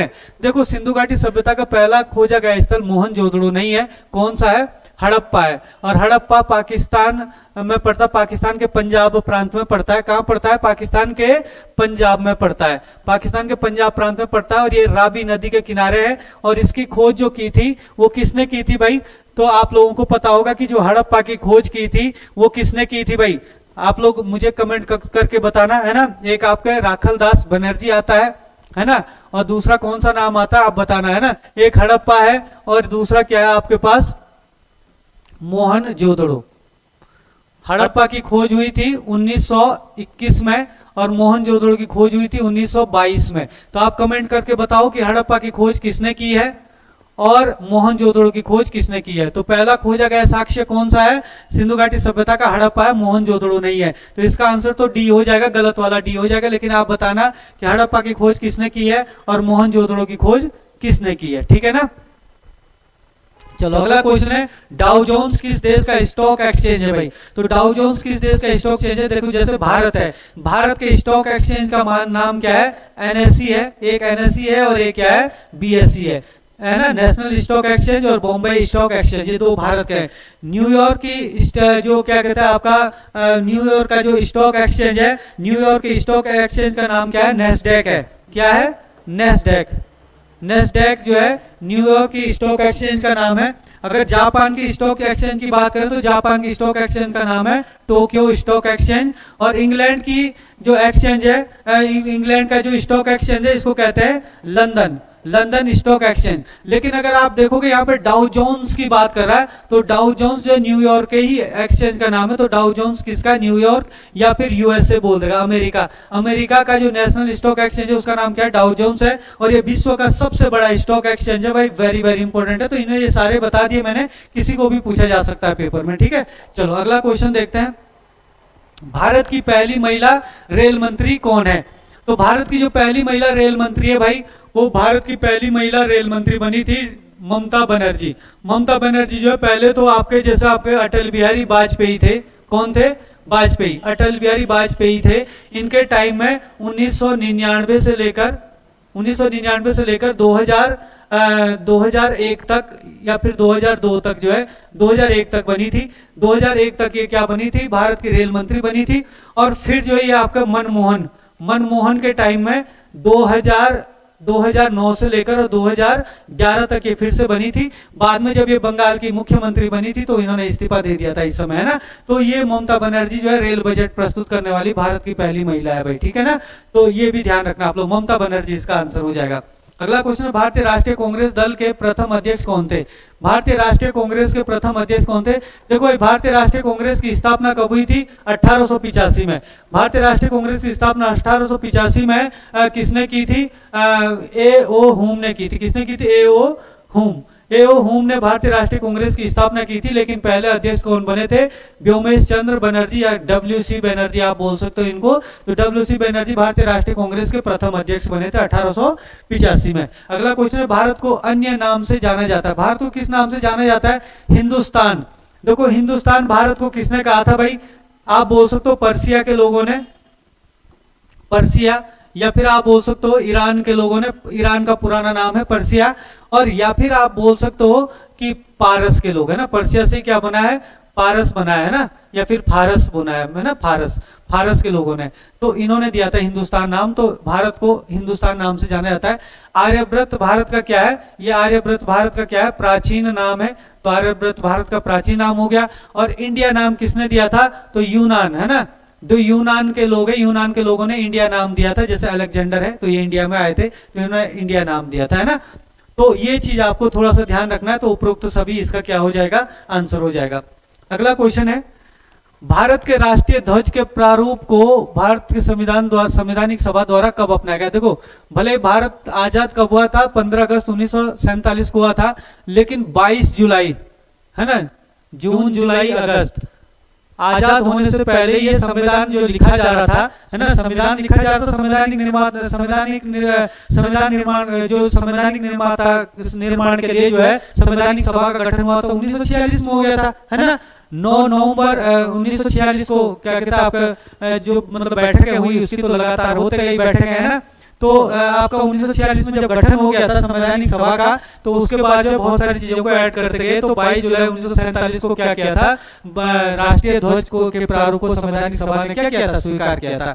1 डिग्री देशांतर कितने समय के बराबर होता है भाई, जैसा आप लोगों ने देखा होगा कि देशांतर रेखाएं ऐसे खींची जाती है, ऐसे है ना, ये देशांतर रेखाएं खींची जाती है पृथ्वी पर। तो 1 डिग्री देशांतर, हर डिग्री देशांतर रेखा के बीच में क्या होता है, जो टाइम होता है वो 4 मिनट के बराबर होता है। 1 डिग्री देशांतर कितने मिनट के बराबर का टाइम दिखाता है, कितना समय दिखाता है, तो 1 डिग्री देशांतर कितने समय के बराबर होता है, तो 4 मिनट के बराबर होता है भाई, ठीक है ना। चलो इसको ध्यान रखना। सेला दर्रा किस राज्य में स्थित है, तो सेला दर्रा जो है भाई अरुणाचल प्रदेश और तिब्बत की सीमा पर स्थित है। तो अरुणाचल प्रदेश और तिब्बत की सीमा पर स्थित है आपका सेला दर्रा, है ना, पूर्वोत्तर भारत में है आपका, ठीक है, अरुणाचल प्रदेश। चलो अगला क्वेश्चन है, पुष्कर झील किस राज्य में स्थित है, तो भाई पुष्कर झील के किनारे एक मतलब पुष्कर का मंदिर भी है, जो दुनिया का एकमात्र ब्रह्मा देवता का मंदिर है, तो ये भी ध्यान रखना। तो पुष्कर झील आपकी कहाँ पे है, राजस्थान में है, और राजस्थान की जो पुष्कर झील है, उसी पुष्कर झील के किनारे है पुष्कर का मंदिर। और वो पुष्कर का मंदिर किस भगवान को समर्पित है, ब्रह्मा भगवान को, और ब्रह्मा का ये दुनिया में एकमात्र मंदिर है, ठीक है ना, ये ध्यान रखना। गोवा राज्य में बहने वाली सबसे लंबी नदी कौन सी है, तो गोवा में बहने वाली सबसे लंबी नदी कौन सी है, जुआरी नदी है। और इस जुआरी नदी को ध्यान रखना अगनाशिनी के नाम से भी जाना जाता है। तो किस नदी को अगनाशिनी के नाम से भी जाना जाता है, जुआरी नदी को, और ये गोवा में बहने वाली सबसे लंबी नदी है भाई, है ना, गोवा की सबसे लंबी नदी है। अगला क्वेश्चन है, देश का पहला लौह इस्पात कारखाना कहाँ स्थापित किया गया था, तो देश का जो पहला लौह इस्पात कारखाना है वो कुल्टी में स्थापित किया गया था भाई, और 1874 में ये कारखाना स्थापित हुआ था कुल्टी में। और ये कुल्टी कहाँ पड़ता है, पश्चिमी बंगाल में पड़ता है। पश्चिमी बंगाल के कुल्टी में 1874 में भारत का पहला लौह इस्पात कारखाना स्थापित किया गया था, ठीक है। एतमातुद्दौला का मकबरा आगरा में किसने बनवाया था, तो एतमातुद्दौला का मकबरा आगरा में किसने बनाया था। देखो पहली बात तो ये याद रखना कि जो एतमातुद्दौला का मकबरा है आगरा में, ये किसकी याद में बनाया गया था, ये भी आपके पास प्रश्न बहुत ज्यादा पूछा जाता है। तो मिर्जा ग्यास बेग, है ना, जो कौन थे आपके, मिर्जा ग्यास बेग थे। इन्हीं मिर्जा ग्यास बेग को जो है एतमातुद्दौला की उपाधि दी थी। और मिर्जा ग्यास बेग को एतमातुद्दौला की उपाधि किसने दी थी, तो जहांगीर ने दी थी। किसने दी थी इनको, जहांगीर ने क्या दिया, तो मुगल बादशाह जो जहांगीर थे उन्होंने एतमातुद्दौला को क्या दी थी, मिर्जा ग्यास बेग को एतमातुद्दौला की उपाधि दी थी। और इन्होंने जो है क्या किया था कि इनकी बेटी से शादी की थी जहांगीर ने, और इस मिर्जा ग्यास बेग की जो बेटी थी वो थी क्या कहते हैं, नूरजहां। और इसी नूरजहां ने अपने पिता मिर्जा ग्यास बेग की याद में क्या बनाया था, मकबरा बनाया था। और क्योंकि इनको एतमातुद्दौला कहा जाता था, तो इसीलिए उसको एतमातुद्दौला का मकबरा कहते हैं। संगमरमर का बना हुआ पहला पूर्ण तरीके से मकबरा ये आगरा में पहला मकबरा मुगलों के टाइम का बना हुआ, और सबसे प्यारा मकबरा है, वेरी वेरी इंपॉर्टेंट है। तो नूरजहां ने बनाया था एतमातुद्दौला का मकबरा, और कहाँ पे है ये, आगरा में, ठीक है।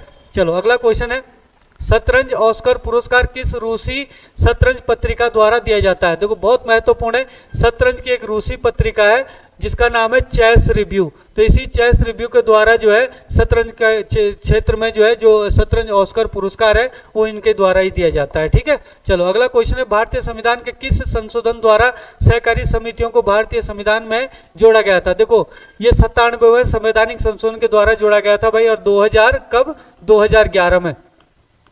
इसमें आप लोग देखना, भारतीय संविधान में अगर हम देखें ना, तो भाग 9 एक आता आपका भाग 9A और एक आता आपका भाग 9B, है ना। तो भाग 9 में क्या है, आपकी पंचायत, ग्राम पंचायत है ना। इसमें क्या है, 9A में शहरी पंचायत है ना। और 9 के B में क्या है, आपकी सहकारी समितियां है, सहकारी समितियों का गठन 9B में किया गया है ना। अगर हम इसके आर्टिकल की बात करें तो 243 ZH से 243 ZT तक है। कितनी, 243 ZH से 243 ZT तक जो है इसमें आर्टिकल आते हैं। और एक आप लोग देखना, अनुच्छेद 19 के फर्स्ट का सी, 19 के फर्स्ट के सी में भी 97वें संवैधानिक संशोधन के तहत इसको मूल अधिकार भी बनाया गया था। अभी थोड़ी देर पहले क्वेश्चन में इसका जिक्र भी हो रहा था जो मैचिंग करने वाला था, ठीक है ना। चलो अगला क्वेश्चन है, इनमें से कौन सा साक्ष्य लोथल से प्राप्त नहीं हुए हैं। कौन से साक्ष्य लोथल से प्राप्त नहीं है, कौन सा नहीं हुआ? हाथी दांत की बनी मेसोपोटामिया की मोहर लोथल से प्राप्त हुई है भाई। हाथी दांत की बनी मेसोपोटामिया की मोहर कहां से प्राप्त हुई है? लोथल से। हाथी के दांत की बनी है। हाथी दांत का स्केल या फीता कहां से प्राप्त हुआ? लोथल से प्राप्त हुआ, ये भी सही है। एक सींग वाला पशु लोथल से प्राप्त नहीं हुआ। एक सींग वाले पशु के जो साक्ष्य, जिसको एक सींग वाला हिरन भी बोलते हैं, इसके साक्ष्य जो है कहां से प्राप्त हुए हैं? मोहनजोदड़ो से प्राप्त हुए भाई। मोहनजोदड़ो, मोहनजोदड़ो से प्राप्त हुए हैं। और मोहनजोदड़ो कहां पड़ता है? पाकिस्तान के सिंध प्रांत में पड़ता है। और ये किस नदी के किनारे है? सिंधु नदी के किनारे मोहनजोदड़ो। तो यही एक सिंग वाला पशु ही यहां से के साक्ष्य यहां से नहीं मिले हैं। ठीक है, चलो अगला क्वेश्चन है, इनमें से कौन राष्ट्रपति के चुनाव में भाग नहीं ले सकता? राष्ट्रपति के चुनाव में भाग कौन नहीं ले सकता? लोकसभा के निर्वाचित सदस्य राष्ट्रपति के चुनाव में भाग ले सकते हैं। विधानसभा के निर्वाचित सदस्य राष्ट्रपति के चुनाव में भाग ले सकते हैं। विधान परिषद के सदस्य राष्ट्रपति के चुनाव में भाग नहीं ले सकते। क्यों नहीं ले सकते हैं? क्योंकि सभी राज्यों में विधान परिषद नहीं है। जैसे उत्तराखंड में विधान परिषद नहीं है, यूपी में विधान परिषद है, बिहार में विधान परिषद है, हिमाचल प्रदेश में विधान परिषद नहीं है। तो कुछ राज्यों में विधान परिषद है, कुछ राज्यों में नहीं है विधान परिषद। इसलिए जो है विधान परिषद के सदस्य राष्ट्रपति के चुनाव में भाग नहीं ले सकते। ठीक है ना। जन औषधि सप्ताह 2026 कब मनाया गया? तो जन औषधि सप्ताह 2026 जो है 1 से 7 मार्च को मनाया गया। और प्रत्येक वर्ष 7 मार्च को जन औषधि दिवस भी मनाया जाता है भाई, ये भी आपको ध्यान रखना है। ठीक है ना। अगला क्वेश्चन है यहाँ पे, 2027 की जनगणना के लिए कौन से 2 शुभंकर लॉन्च किए गए हैं? तो कौन से 2 शुभंकर लॉन्च किए गए? तो प्रगति और विकास है ना। ये पहली जो है पूर्ण तरीके से 2027 में जनगणना होनी है। ये पूरी तरीके से डिजिटल जनगणना होनी है भाई। वेरी वेरी इंपॉर्टेंट है, पेपर में आ सकता है कि पूरी तरीके से डिजिटल जनगणना कौन सी होगी? तो कौन सी होगी? 2027 की जनगणना होगी, जिसका मतलब शुभंकर क्या है? प्रगति और विकास है। चलो लास्ट क्वेश्चन है, कर्नाटक बजट 2026 में किस आयु से कम बच्चों के लिए सोशल मीडिया प्रतिबंध का प्रस्ताव किया गया? बहुत महत्वपूर्ण है भाई, ये होना चाहिए, हर जगह होना चाहिए, प्रतिबंध लगना चाहिए छोटे बच्चों पे, है ना।